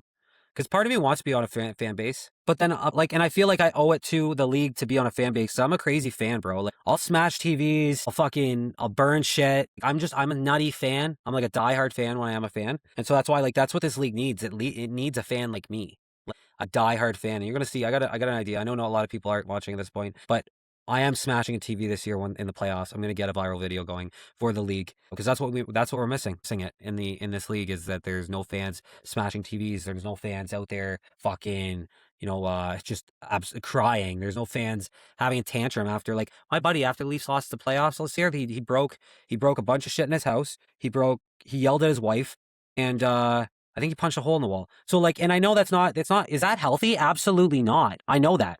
But that's what we need, boys. We need a little bit of unhealthiness, okay? We need some unhealthiness. So that's kind of my shtick for that, boys. I know this is it's kind of off topic and shit, but I really want to get fans like that in here. It's toxic, and I love it. It's part of the sport. It's part of sports. So that's the episode, boys. So we had, I go through this. This is my structure now. This is my structure. I will always put an interview in every week. I've had some people reach out. I'm lucky in the sense that I've had more and more people reach out. My Instagram's fucking growing. I hate Instagram. I fucking hate Instagram so much. I will say that I've got a lot of connections on there. Like, I looked, like, Nick Rose follows me on Instagram now. I'm like, damn, bro, I love you. I'll have to, there's a lot of younger players on there. Actually, I got a lot of women on there, which I'm surprised how many women are lacrosse fans, to be honest with you. I know I do have an 8% listening rate for my women. I love it, man. I love it. I mean, whatever I'm doing, they must like or whatever. I mean, if you're listening this long, or if you're listening to me at all, but like, I love the fact that it's getting out there and the sport's getting out there, my content's getting out there, and I've completely lost all shame. So I'm not like now I just don't give a fuck. I was trying to keep my personal Facebook off this shit. So I made a page and I accidentally shared one of my things and like a bunch of my friends liked it. But you know what's fucked up? And I just kind of want to touch on this because it's my end of my episode. So it doesn't matter. Anybody here is a hardcore fan or a hardcore follower or whatever you want to call yourself. I hope you guys don't get offended when I call you fans because I don't really look at you guys like fans. It's more like you're like, I don't even know. Like you're just part of my community is the best way I can put it. Because I'm just a normal guy, guys. Like I really am just a normal fucking person. Like, and probably actually to be honest, I'm not really normal, but I'm just a person. I'm just a guy. You come up to me and talk to me. I would never be I'll never get to the point where I'm like, oh my God, like fuck you. I hate people like that. But yeah, I invited 38 people. Like I don't have that many friends on Facebook to be honest with you, because my Facebook got hacked a few years ago. So, but I probably have about I don't know, a couple hundred or whatever, 200 to 300 maybe on my Facebook, on my personal Facebook. And so I fucking call or I go on and I invite all my quote unquote friends on there, 38 different people to my Facebook group. And I'm just like, oh, some people I just thought, okay, this person's gonna support me. Other people I put in there just because I thought, okay, maybe they actually might legit enjoy the sport of box cross and they might just not know about it. I think I had 3 people on my friends group that I actually joined the group, which I'm like, yo, you guys are fucked, bro. This is the issue with people. It's like now I've like this is my 29th episode, right? So I'm like I'm pretty serious about this, and it shows that I'm not just some fucking I'm not coming out of this. I'm just not starting episode 1. So now I really don't care what people think about me, to be honest with you. I'm like, whatever, right? That's a big thing to get over for a lot of people, is just like kind of getting out of your own way and getting out of what people think about you. And like as much as you're like, I don't care, it's like, well, if I didn't do it, then I did care to a point. Now I'm just like, I'm everywhere and I don't care anymore. So I do kind of try to keep it off my first personal Facebook, but I accidentally shared one of my stories on my personal Facebook and I had a bunch of people like it. I'm like, oh fuck, here we go. But nobody joined, like not a lot of people joined my group. And I think I've only got like 16 followers on there, but I don't really care. Like I'm just here to just try to grow the sport of lacrosse and just try to keep growing. And this is the thing. I have 16 right now, but everything compounds, man. Everything compounds. I'm sharing some stuff, I'll share this stuff. But anyway, that's just kind of like a little rant about, you know, the people that are going to support you are going to be people you don't even know before people. And then once you're quote unquote big and you're established, then people will be like, oh my God, how'd you do it? Well, how I did it was no thanks to you, to be honest with you. So, but anybody of my real friends who really did like actually, listen to my stuff and all that kind of stuff, I really do appreciate it, because at the end of the day, I prefer to get people who don't like, who just aren't in my real life, because it shows that like it kind of validates what I'm doing a little bit and say, oh, okay, what I'm doing is actually okay. Other people enjoy it to a point that they're going to follow me. But like when you're friends, it's crazy that like realistically, if I would just invite all my 200 friends, like I should have 200 members of my group realistically. Like anybody ever invites me to something, I would join it. So that's why it's like, damn, even if I'm not into it, I'll still join it because I'm just supporting you. I've gone out to my friends' rock shows, all that stuff. I've done everything. And it's like these same guys that I've did this for, I invited them and they don't even fucking respond to it. It's wild to me. But anyway, I digress, boys. That's just a little rant I had going on there just because of, all this. So with that being said, that's episode 29. We covered a lot. I love doing this. I'm loving doing the longer podcasts into one. I think it's a lot. It's covering a lot, but I enjoy it. If I'm going too deep for you guys, let me know. If you're at this point, I always say leave me a comment and let me know. Let me know what you think of it, right? On any of my stuffs. With all that being said, my name is Jake McDonald. I'm Anything Lacrosse, and this is the game that never sits still. And we will talk to you guys next time. I'll be doing another my Thursday podcast will be another field podcast about the PLL. So check that out, and we'll talk to you guys soon.